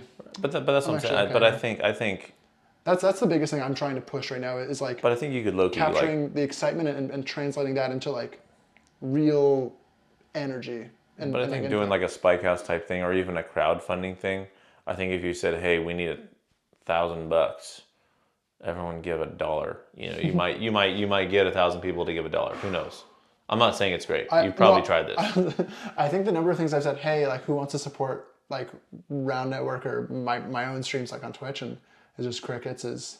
Yeah, but that's different. It's like funding for Team USA though. Like I know people have been posting about. You know. Some people, and like that's mostly I think for like your friends and family that aren't Roundnet players should be the biggest supporters of you for that. And then if you've got a favorite player and you play Roundnet, like by all means support them or buy their jersey. But I think that's my 2 cents on like that. But I don't know. It's also weird because I remember raising money for like Mama Heck or like Robert Austin or whatever, you know. And like, Drew, I think you guys did. Yeah, Drew. But the thing is, like, raising money for them was easy because I pitched it as like, hey, these people do a lot for this community. Yeah. And like without them, it wouldn't be the same. And people would throw $5, $10, $15, and like I raised over like $1,000 every single time. I remember Ezra got like Chiefs tickets for Gasaway. But like stuff like that. People donated so much money for that it was like, oh, we have to like get him really good tickets now. Like, it was like which is sick. But that's what I'm saying. I think if you had top players passionate about this, and you could have 8 top players. Yeah, saying like, hey, like fly me in for this. The game's in a tough spot, you know. And I understand, like when I was playing tons of Spikeball, like dude, I had no money. Like I'd go win a tournament and I'd break even at best. Yeah. You know, and that's just what it was. And like, I was frustrated with the company because early You'd promises. like them to put more money. Oh, just because early on they were like, we grow, you grow. Yeah. And that's why I was always frustrated with them. It wasn't a current day thing. Sure. But ultimately, I mean, I think. Going back to how often you should change things, I don't think it should be just random and rampant where you're just like tossing stuff out. I think it's like, hey, like for a taller net or a Mammoth set net, whatever, you know, that's tough because they have to produce more stuff. But even if it's, you know, like we literally freaking taped some stuff together. Taped wood to the things. Yeah. Spike tall. It literally, but the thing is, it's not that it's great. But the thing is, it gets the job done for what it's worth. And it does come down to people putting skin in the game that, you know, like you or like me at the time or millions of other people who have done stuff, you know. Like, with thousands of tops. Okay, you're right. Like hundreds, yeah. But no, but Germany's doing great, but they're not doing not millions. Right, but the thing is, it's just tough because asking people to formally do it's tough. But I think if it was a, you know, like literally, I remember Europe when No Hit Zone came out, they're like, we're not adopting it. You know, it was a big old thing, and I was like, like we don't want to be told what to do. You know, but that's the thing is like, I think you're right though. It's what I'm really like focused on in particular with like we're in charge of sport is not like I'm in charge of sport is like we all are, and that means we have to show up for it. And so if that is all the players and if top players, I think they always will have the platform and the attention to show their cool highlights or to say we should make this change and here's why and how.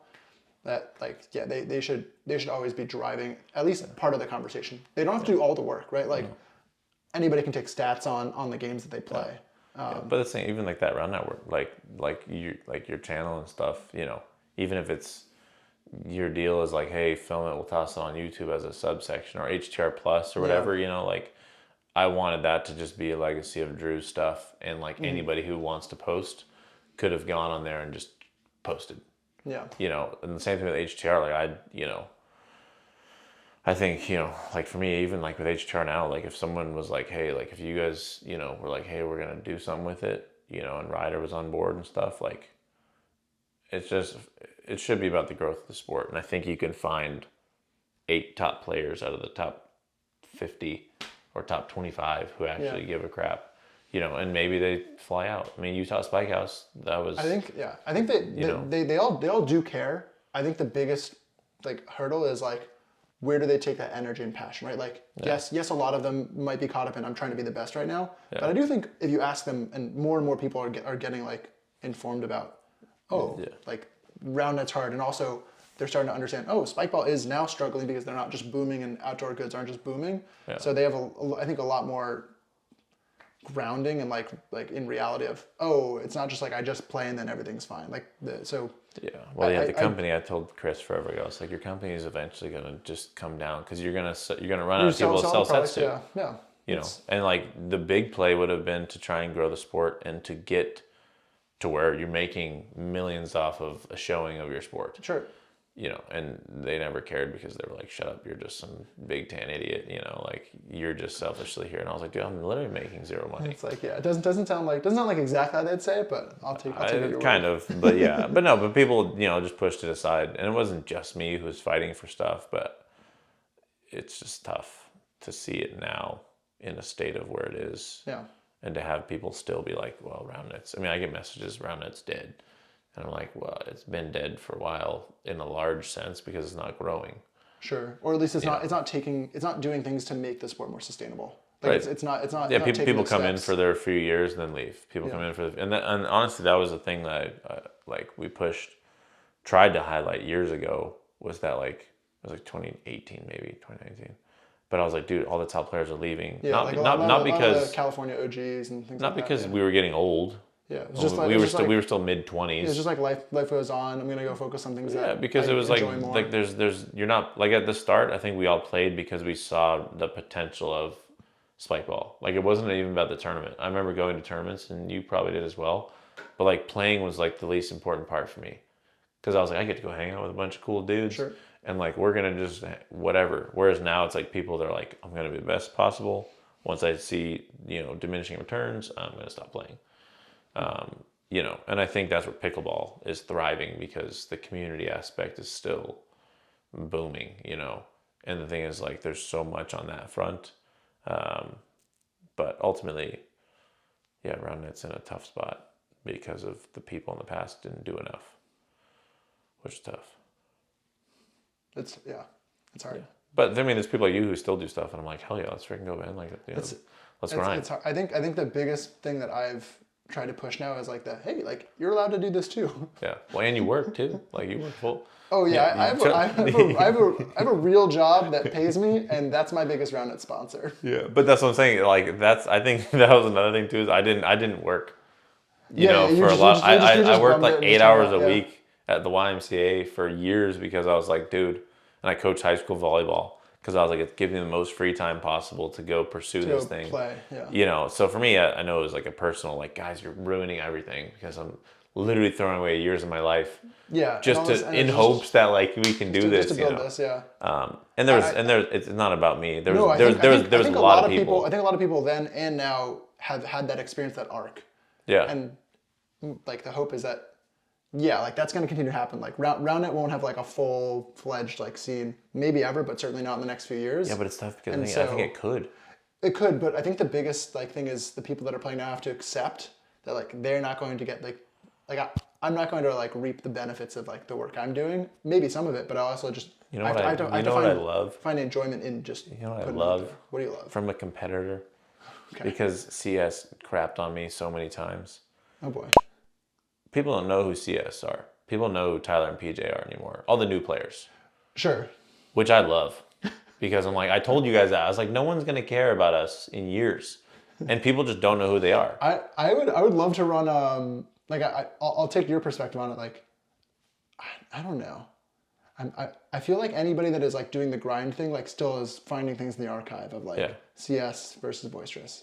Yeah, people probably ish, whatever. I mean, the only reason people know who I am is because HTR. Sure. People, I mean, there's a lot of people, like, there's people at I like how this pickleball tournament. I was like, I'm not doing it for me. And you're like, you know what I love though? I do love that, though. People do know me still. No. But the thing is, people don't know that I played.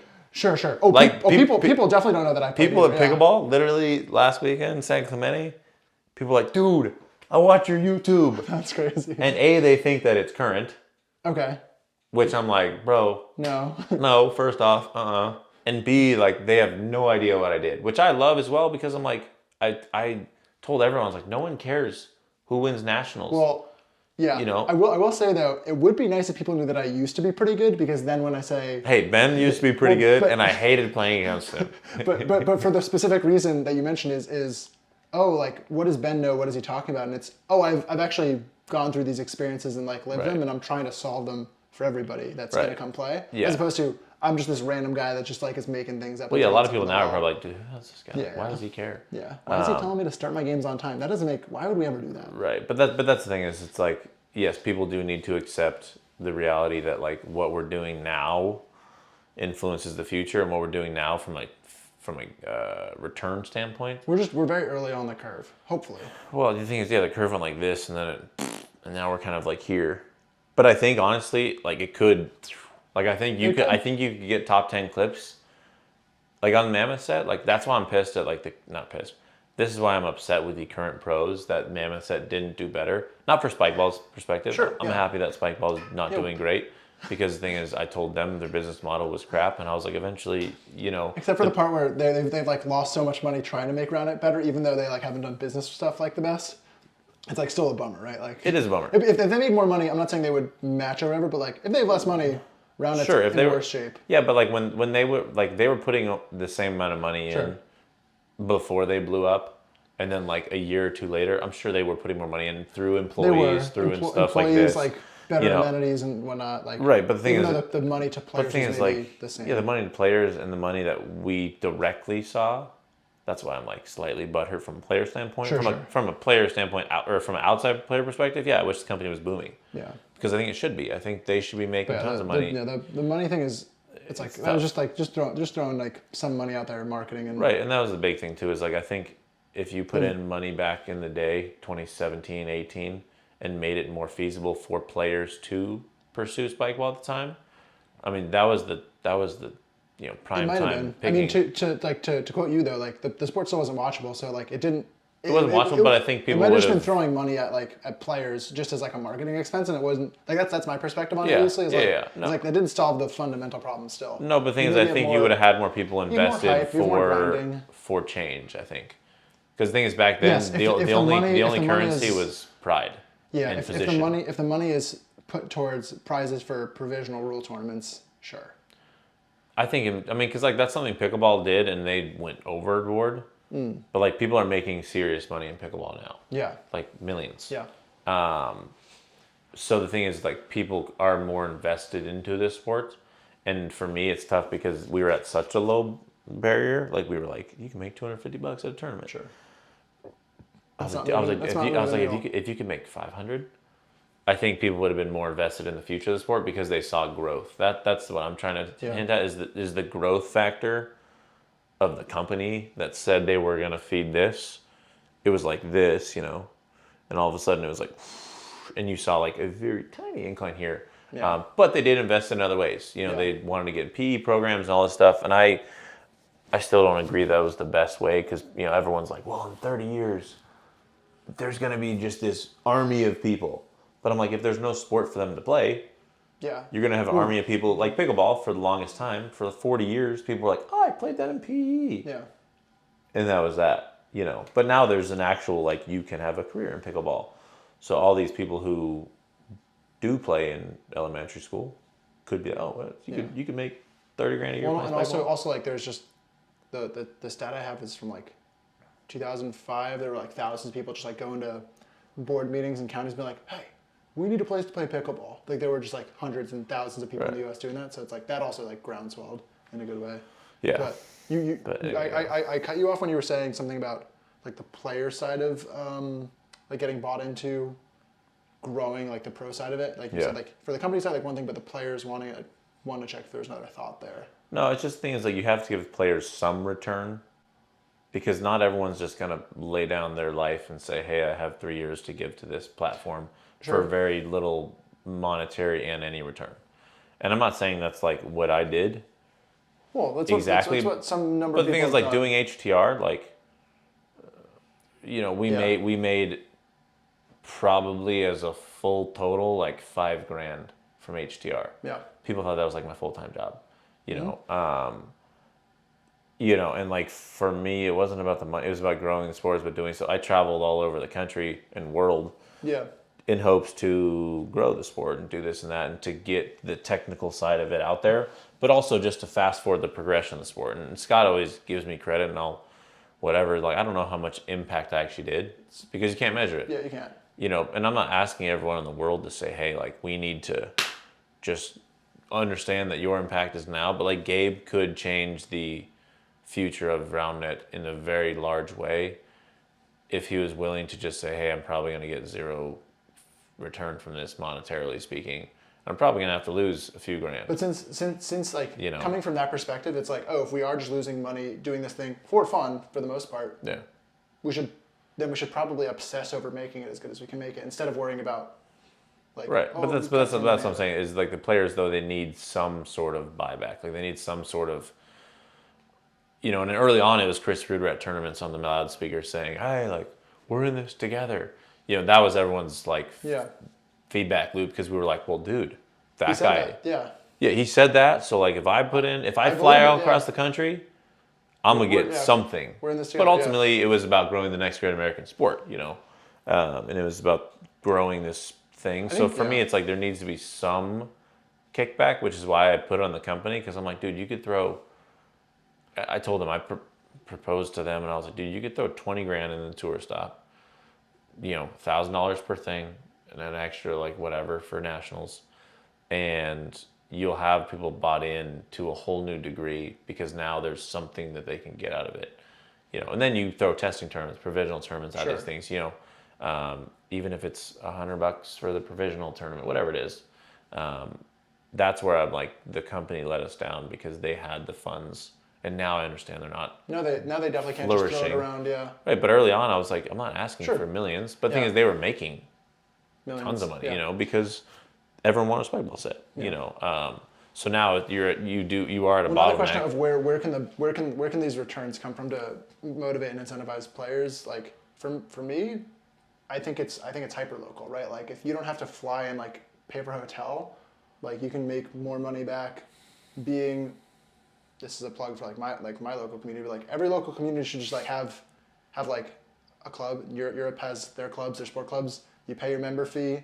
It's not the most expensive thing in the world, and those funds go towards I don't know. Let's pay the best player within 50 miles of here. Let's run a clinic. Yeah. They use that money. If they want to buy flights with it, great. If they want to pocket it, great. Yeah. Like whatever they want to do to pursue their Roundnet career. Yeah. I think the problem right now is like I think we're just maybe in the past it made sense to look for money from Spikeball, and like that was. No, I don't think today. But like, I don't know enough now, but I think now, like, the skin in the game has to be coming from all the players. Like, I played a lot of disc golf, which had a similar like pandemic boom to pickleball. Yeah. Go to the local park. Everybody puts in $5, and then like the local pro comes in and like shoots like a hot round, and it's like, hey, that was cool. I got to like play on the same card as this guy who like has played next to Paul Macbeth. Like that's pretty cool. Yeah. I'll give him like he can win like $60 for like a 2-hour casual thing. Like. That's not life-changing money, but that is, I think, the right model for local players support their local infrastructure, and then building up from there. That's where you get like. Right now, the problem is like we've got really good players and also really okay players and players that were like at my level, spending hundreds and hundreds of dollars flying around, and like that's just such an inefficient use of Roundnet money. Because we're all having. Like I'm having a great time just traveling the country, right? Like you drove around the country. Yeah. That wasn't the most efficient way to like get money into the sport. It was the most fun thing to do. And I think like in the same way that if you want to have like the kickback, that's my like mini TED Talk version of like how we get more money in the sport is like stop obsessing over like the national, international things and really obsess on the local things because the less your costs are to like travel and like get around and lodge. Yeah. Also your food cost should be lower. Like you can spend much more money on like keeping it in the Roundnet ecosystem as opposed to giving your money to like Spirit. Yeah, I mean, yeah, it's weird though, but also it's like the top players, they are older, and at some point, like that's why the Spike House, like I chose who I chose, largely because they were up there, but also because I knew they had the funds to make it out. And I was like, hey, like you're probably not gonna get much money. Yeah, you're just But I think so. Yes, I think it's phenomenal. I think that's a perfect or not perfect. That's a good idea. Just the concept, right? Of like where the money comes from. It's definitely not perfect. I think also you could get local sponsors for a local Roundnet club. Same thing, right? What was his name? Tommy, dude in Colorado. Tommy Desso. Yeah. So like his tournaments, he would have like a freaking 15 list of local sponsorships, and like I remember there was that like because Europe he was hyper trip, whatever. obsessed, yeah. But the thing is like, and it takes somebody to do it. Yeah. But there's a lot of community leaders out there who could do it. So I think that's one way to get top players money. But also again, for me, I just put it on the top players because I'm like, however they want to do it. You spent many years in doing this, flying out once every 2 months to some sort of summit thing. Whether it's community driven, you say, hey, everybody. I would love to do that. Whatever it is, everybody. Hey, like we're gonna raise money for the betterment of the sport. If you love Spikeball, give $2. Yeah. And you get $200 or you get $2,000. I think that you spend it direct on them, and that's just what it is. But I also think like you could. Actually, I will share. I did do that. I don't know if you ever heard of the Colorado Climb, the tournament Matt Cole ran. It was like Clark and Fred beat Ryder and Ryan in the finals. But it was like Matt invited like maybe 20 total women's players to just play like all day indoors on turf in like December in 2022. And I said, hey guys, I'm going to fly myself out. I'm going to stream all day, indoor Wi-Fi, like excellent connection. Yeah. I'm going to mic the players up. Best mobile stream that Roundnet's ever had will have. Yeah. And I said, hey guys, if you want to support, it's just no one else has tried. Yeah. and I said, if you guys want to support me, you can donate here so that it covers some of the costs. But I'm also going to give half of the money that you guys give me directly to Matt Cole, the tournament director, so you can just give it to like players as a prize, whatever. I was like, literally, these guys are going to put on a show for you. Yeah. Give them money, and people are like, I'll give you like, it was under $200 was the total for 14 hours of that. So just like that was. But no offense. I'm not saying it was the best thing ever. No. But no offense to you though. Like you can offend me. No, I'm just saying. But, I know. But you're an unknown. Like people love what you do. It's like Gasaway for the longest time. People were just like, Gasaway's gonna do it. This was after like Yeah, I guess I streamed like all 2022. Right. No, I'm saying people know who you are, but you also do that for free. So now that you're asking for money is interesting to a lot of people because I know for me, I had to find a way to be like, hey, like HTR, we're not making any money by the way. Yeah. Oh, that's a whole different. What are the odds? And branding, where for me, like my journey around it is, oh, this is fun. I'm gonna do these things. Oh, I would love to do more of these things, but I have to stop because I got bored or it cost me too much money and I have to have a budget. But I think for top players, I think if you have Gabe posting about, hey, we're going to go try stuff and I'm really passionate about this. Yeah. Because I think like for HTR, like if I would have put out a blurb, and I never did this, I always like joke with the writer about it. Doing like a GoFundMe or something? But I was like, dude, we should just ask people for money. Because people would have given, we probably could have made like 10 grand. Sure. We had 15,000 people behind us, and people they loved our stuff. And when I posted a video about, hey, like this is a potential rule change, we did like a 1 bounce thing on turf, and people were like, this is a great idea. And I was like, I don't think it's the actual change, but like, I'm glad you like it. But the thing is like, if you get the people who have the masses behind them, I think that's where you get the money from. Because I don't think you posting about it is whatever, but that's where the ego comes in, is because like people like, it's weird, right? It's weird because like you don't want to ask too much, but also like if the top players, if you can't ask, who can? But that's what I'm saying. Like at some point you have to just drop the ego and like people like I'll put it out there and say people loved me for 2015, 2016, 2017. Sure. And then like that era of whatever where I was just this disgruntled old man who was playing. Yeah. And HTR people were like, everyone loves you, Preston. And I was like, yeah, I know, but like the people who matter to me are losing respect for me because I'm putting my head out there, So yeah, like I was loved by all the randoms. Thank you. But I wasn't loved by like my last term as Ryder, which at the time this is April 2022. I don't want to say what else I had, but like I had partially torn Achilles and I was really not stoked to be there. Yeah. On a lot of ways.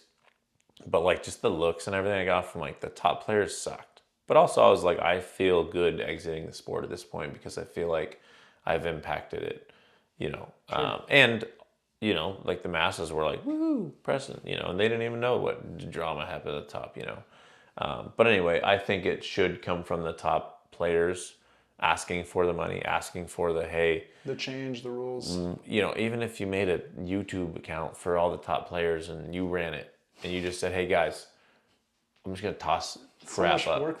Yeah, I'm not saying you, but I'm saying, but there's somebody out there. Like when I was like, can do hey, it. I need help with HTR, I had like 20, 30 people would be like, hey, I'll help. Yeah. Because people like you, when you're younger and you have time, like, they're like, I'm stoked I wanna about go this. run it. You know, there Oh, might yeah. be 5 people from this video who are like, yo, Ben, I'm Roundnet Top Players is the YouTube name. It's already done. Boom, done. You know, anything they've ever want to post about the top players, just send it in to George, Billy Joe, and he's gonna post it up. You know, I had dudes help me with HTR Plus editing and cutting up videos. Yeah, Noah. Yeah, but Noah did God's work, man. He was out here grinding. Still does. Right, he's Still does. grinding, and I'm like, he's probably put in more hours than friggin' everybody. You know, like just like I don't even know what he does anymore. He scares me. He's worked with us on Round Network stuff. He's taught himself all the video stuff now too. That's what I'm saying. He's a beast. That's what I'm saying. But like that dude, like, and I gave him some props, but like I don't know how many hours he's put in on Yeah. stuff. You know, but it's like there's somebody out there who will create it, and I think that's where the energy should be going. That's where the right? energy should be going, all and the that's excitement and hype. And to get change, I think you need like 5 people who are like, all right, like how the heck are we gonna get the top players to Minnesota? And you know, you say, okay, Gabe, I need you to post this. Hey, Thomas, I need you to do this. You know, and you know, Thomas's grandma would probably throw $50 if he said, hey, I love this thing. We're trying to make change for the future. You know, and I tried to do that back in the day, but it was really early on, and everyone was like, the sport's got it. Like, trust the sport. And I said, you're a bunch of idiots. The sport's just going to get worse because that's just how it's been going. You can't just assume that this, like, it's not just happening. Like, building around it is not a spectator sport, is what I like to say. I've never heard that, but yes. But yeah, I mean, the thing, I know I was a little early on the push, you know, and I was like, if I was playing nowadays and I was a top player and I had HTR and I had all the stuff, I think we could do some serious stuff. It's just that it would have been nice to change it 5 years ago. I want to wind down what I think a fitting like little nugget, which is the Roundnet Players Union. Is pretty much like that, if you remember it well. RPU, RPU, just like this concept of it was Dylan Fogarty got like a bunch of good players and then like me and like Sam for guests. A lot of basically the passionate like people that are like, we gotta do something. Made it RPU, which is like today I'm like, oh, that should just be people volunteering for USA Roundnet basically. Yeah, but pretty much.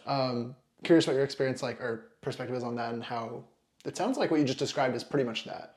It is, but again, for me, it's just more like the formalities, and like Dylan's a very like by the book dude when he does stuff. Sure. And that's what always frustrated me with that is because he was like, let's get on a call, let's do this. And I'm like, Dylan, no one gives a, like, I don't care. Because things like... Just knock it out. Just knock it out. Just do it. Like, I don't think you need to go to a board if you're like, hey, we're going to run a bigger ball tournament. I'm just going to do it. You know, and the thing is, you could do that by yourself, and you could contact all the players. Like with the Spike House, I was on calls for, like, I was on a trip with Ryan. I remember driving to Arizona, Wickenburg, Arizona. Never been. Don't ever go. It's terrible. But it was for a pickleball tournament. But I literally was like, I have the greatest idea ever. And I remember probably for like 6 hours out of the 7-hour drive, just call. And everyone's like, how'd you put this together? I'm like, I don't know. I just asked. Yeah. You know, and like for me, like RPU is fine. Just the idea of it, though. The idea was it, but the thing is... Not much actually really happened out of it, and that's okay. Right, but the thing is, the idea is good, but the thing is, you need people who are willing to just do stuff and get lashback. Because ultimately, if you have 100 people from Roundnet mad at you, who cares? Like no hit zone, like that was the most obvious, like people would legit... I mean, I had top players now call me crying. You fucking suck. Like, you ruined the sport. Like, how could you do this? Like... You're at the top, like you think you know better than us, and I'm like, yes, because I do. And it's not just me, but like every top player could agree that something needed to change. Yeah. And like right now, if you had the top players together and they just agreed like, hey, people aren't going to like this, but the thing is we see where the sport is, and maybe we like it because we're the best. And I love that people are the best. But I'm like, if you ask any top player now, hey, is Roundnet going to be a mainstream sport? I don't think you have one single person who's like, yeah, it's going to be. Like, because like back in the day, Chris Hornacek or a bunch of people were like, it's changing, it's catching up. And I was like, you're all dumb. But I couldn't say no because we had 2 years of professional Roundnet. You know, but now it's like we have 10 years of professional Roundnet. And we can say, okay, it's gone like this. Call it 2016 is the peak because everyone liked whatever. I mean, I don't know what the peak is. 2019 people enjoyed it. I feel like 15, 16, 17 was like right. So let's say fun. it peaked at all the way to 17. And now it's like we're in 2024. So we have 7 years since the peak. And I'm like, we have enough grounds to say, hey, Roundnet's not doing all right. Get a little more radical with right. And that's, and I think, you know, and that comes from the top players saying like, hey, people aren't going to like it because they've been grinding. But the thing is, like, there's not a ton of new players coming into the sport who are wanting to pursue it. You know, there's people who get it and then they, you know, but like back in the day, it was, you know, it wasn't as deep. Like the barrier of entry wasn't super high. It's like going to a professional tennis tournament 50 years ago. The serves would be like, dink, you know, or probably like some sort of something to where I could walk on a court in my current state and be like, I could probably play pro tennis. But now the barrier of entry is so high. And that's like where volleyball, I think, went wrong. And I'm a big volleyball guy, but like volleyball sucks to watch at the highest level. Even in beach. Like I think I just saw a stat the other day of like the best blocker in the tournament had like 1.72 blocks a game or something. And I'm like, oh, that's less so than 2? But the highlights are sick. Yeah. But I'm like, you have less than 2 blocks in a whole match? Yeah.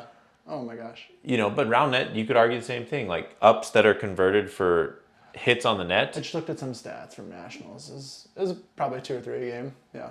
But ups that are put it back on the net. Back on the net, yeah. Right, but so it's like, so out of those, how many like went on to the next rally? Probably like maybe 0.75 a game or something. You know, whatever it is. But that's what I'm saying. Like that's where volleyball went wrong, is because they hit this stage that we're in now, because they had a big sponsorship. Corona came in, dropped like 40 grand or something for the tour, exploded. People got excited, woohoo, and then no rules, but very few rules changed. So now volleyball is here. Yeah. And I love it. Volleyball is the best sport on earth. I love it. It's my first love, but it sucks. Who wants to watch it? Nobody. And that's where I think Spikeball is going to be in 2-3 years, or already is, where it's like it's petering out. You have people coming in, you have the same people leaving, and it's like, if the top players could just get that, hopefully you're watching, I don't know. Don't even take it from me, take it from you. Just understand that like this is a responsibility that unfortunately is on their shoulders, because it's also an opportunity, right? Like it's a platform. I don't think Roundnet has gone too far to where it can't be salvaged. I think Roundnet, and then people ask me this, somebody asked me this the other day, like, would you come back to Roundnet, or would you play Roundnet if it was like growing? I don't think I would have ever left. I don't think there would ever be a reason to leave. I would just pursue a different career and like get a job, and you know, like I think I'd play Roundnet for 50 years if I could, if I saw it growing. Yeah. But the thing is, like, I saw the sport dying in front of me, and I was like, I'm trying to do everything I can, and it's just dying. So why? But I think it's salvageable. You know, I would go back to Roundnet in a heartbeat. Like, I would do all my pickleball stuff because I have business now. That's your job. I have a foundation. I would like to be the best in the world at pickleball, and I'm currently pursuing it. Who knows if I'll get there? Yeah. But like Roundnet's way cooler than pickleball. It's the best sport ever. Could be the best sport ever. But that's, you know, my final-ish takeaways. We talk forever, but yeah. I'll let you end on a little positive note there, that it is salvageable. Yeah, it sucks, but it's salvageable. Is there anything else? I mean, I know notes-wise. Like you said, I could ask you a million questions, but you guys are already at the end of the vote. Hey, if you made it this far, dude, oh man. What should they comment if they're at the end of this video? I know that was an HTR. Yeah, I always was just comment drafts like grapes. Yeah. That's actually maybe true. I have no idea. I guarantee you they like him. I actually had a grape the other day. It was so good. Also, I know Ben promised silly things. I know it's been more serious. But this is years of, you know, I mean, I could talk forever. It's a good therapy session of sorts, just unloading. In a lot of ways, I just really Well, the way I see it, and I was talking to someone else about this recently, is like life grapes. They like. And in an hour, we'll put another one out there because we're not stopping. But just like the concept of like what's like yes, how you talk about stuff and like not you, but like how one talks about things and messages is like half the battle. Yeah. But there's no reason to like pretend that things are perfect or going well. Yeah. Like I don't know why I would placate like a player or a community say, oh, it's all fine. I'm much more invested and interested in you guys like as soon as everyone knows some of this history that we just discussed and things that we don't know everything also. As soon as like we all get on the same page about how Roundnet has gone and is going, the sooner we can be like, oh, like we have to change rules, we have to change structures, we have to try all these things. Yeah. Otherwise, we're just the blind leading the blind, or like Right. But that's what I'm saying. clueless. That's why it's on the people who have been around and who currently are on top. Yeah. Because Well, that's why I appreciate you sharing a lot of the just experiences you had. Like I learned a bunch today also. Yeah. And I'm pretty involved and invested in. I mean, curious. at this point, you're potentially the most well-rounded and invested human that's probably ever been in Roundnet, because you're still in Roundnet. But yeah, I mean, I don't know about human, but no, but I mean, like, degenerate volunteer, I'll take. hey, this guy though, yeah, I mean, he could be the savior. No. No, That's like the opposite I approach all this stuff. Is like again I try to remove as much ego as possible, but yeah, but the thing, I mean, it is cool to be part of it, and I know people are like, Preston's cocky little whatever.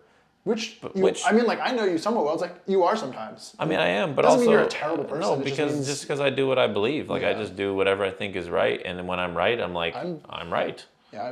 Yeah, But anyway, regardless of me, we're all flawed. If you're new and you get motivated by this, great. If you're not new and you have some sort of say, do some. Because I mean, the thing is, the new players, like I just want them to enjoy it. I'm just really curious to see who like comments the giraffes like scrapes thing, because I don't know who watches all the videos all the way through. So How many views do you get like on something?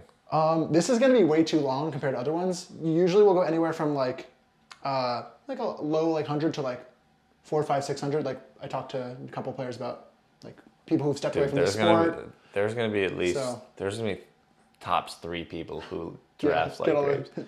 If you made it this far, hit me up on Instagram. I'll send you $1 at this point.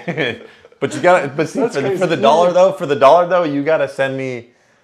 Like the you gotta send me a different message. This is hard. Just say clip your toenails. Just that, I'll Venmo you $1. Because the thing is, they would be like giraffe like grapes, and they would dip out. Yeah. Clip your toenails. There could be like 5 people getting $1. We're gonna get out of here, but we're done. Yeah, I'm very very grateful that Preston sat down and talked to me and also you guys about a lot of things. I don't know. Like, I never really wanted to do this as content, but I kind of got sick of people not really knowing what's going on. So I hope it helps. Yeah. That's all I got. Yeah. Hey, Roundnet salvageable. Yeah. Perfect. Sweet. Thanks, dude. Yeah. Appreciate you. Yeah. It's been good. I don't mind. I mean, this is one of a few that I've actually done in person. Usually I'm like just Zoom call. Calls. I mean, it's all the same to me. Big stuff then. Also, if you want your notes. No, I'm good. I'll maybe check them at the end if there's something I missed. All right, cool. But yeah. In that case, we're good. Is there anywhere you want to start? No, I mean, I don't know. You hit me up to do this. So, That's fair. So I'm here. No. I always like to ask in case it's like you're not someone who's actively doing Roundnet stuff. So you're not like, oh man, I really want to talk about this. You're like, oh, like this Ben guy. No, I mean, I don't know. I mean, for me, it's interesting. Like I was talking to a few people, I was like, it's just weird that it's not weird. I mean, I understand why you want my perspective now.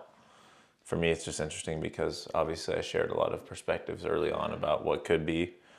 So for me, I'm more just interested to hear what you want to know, what you want to hear, and catch up on what Roundnet's doing now, because I have a lot of thoughts about where Roundnet is now, had a lot of thoughts to where I was hoping to prevent it to be where it is now. Mm-hmm. But I think that's exactly why I want to talk to you, though, especially because we've talked for like lots of things over the years. Yeah.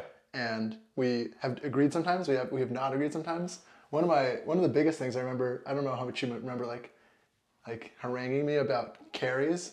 Yeah. But like the amount of times you're like, yo, we gotta let people carry the serve receive, and I was like, no man, you gotta keep it a pure game. Yeah. And then like 2 years ago, I sat down, like looked at the camera and was like, here's why all touches should be carries and should be allowed. And I had to explain that to everybody because you had already pieced out. Yeah. I mean that's the only part for me that's interesting about this is because I'm just curious to hear what your thoughts of common day Roundnet are and how far off they are from where I was trying to avoid it from becoming. But that's just my take on it because I see Roundnet now and I'm like, I feel like it's kind of exactly where I thought it was going to be. Okay. And it's a bummer to see that it's not gone to where I was hoping it could be. Well, let's start like present day then. Where's Roundnet right now? And like just, I guess you're probably thinking about like state of the game. Yeah, I'm just talking about like, spectatorship in terms of like and how it's not watchable. Yeah. That's the only thing I've ever really cared about because I think, I guess from me to you, I know this whatever, but I guess for me, how do you feel about the current day game where it is? Like just the game. And then I'm also curious, just from an outside perspective, I know you guys have a lot more structure in everything. Yeah, like there's a lot of things that are in motion and like trying to grow, and I think it's like you have to have all the pieces together for it to like be like a perfect circus of Roundnet growing. My take on the game right now is it's like sometimes lightning in a bottle. Like sometimes it is really captivating to watch. And I don't even want to say you have to get lucky for that to happen. I think you actually just need 4 people on the net that are actually trying to like play the game. Yeah. And we don't have that many people. What do you mean by play the game though? I think a lot of people don't actually like practice and like take the craft of like being an athlete seriously. And that's not like a judgment. It's just like I think a reality is a lot of people are busy. You and I are busy. You stop playing. I don't play that much anymore. Yeah. But like a lot of people really like playing Roundnet, and so when they go to tournaments, they have a lot of fun just letting the chips fall where they may, and they don't like try to improve their like, overall ability, and they also don't think a lot about how the game looks. But I do think when you get 4 people that are like in form and like really grind, it is really fun to watch them. But also that's for someone who's much more, I don't know, experienced at least, and can understand why things are how they are versus like for the layperson, I totally am on the same page. I think that you're going to say is like the game is inaccessible to a new spectator. Yeah, well, also backing up, do we need to introduce me at all? We could. The only reason, I don't know where this is going. I can flip this up wherever. This is just, I'm just wondering because if there's people watching, there's people who have zero idea who I am for a good reason that I haven't been around forever. That's fair. But I can try to rip an intro and then I'll jump and put this in. Yeah. Okay, so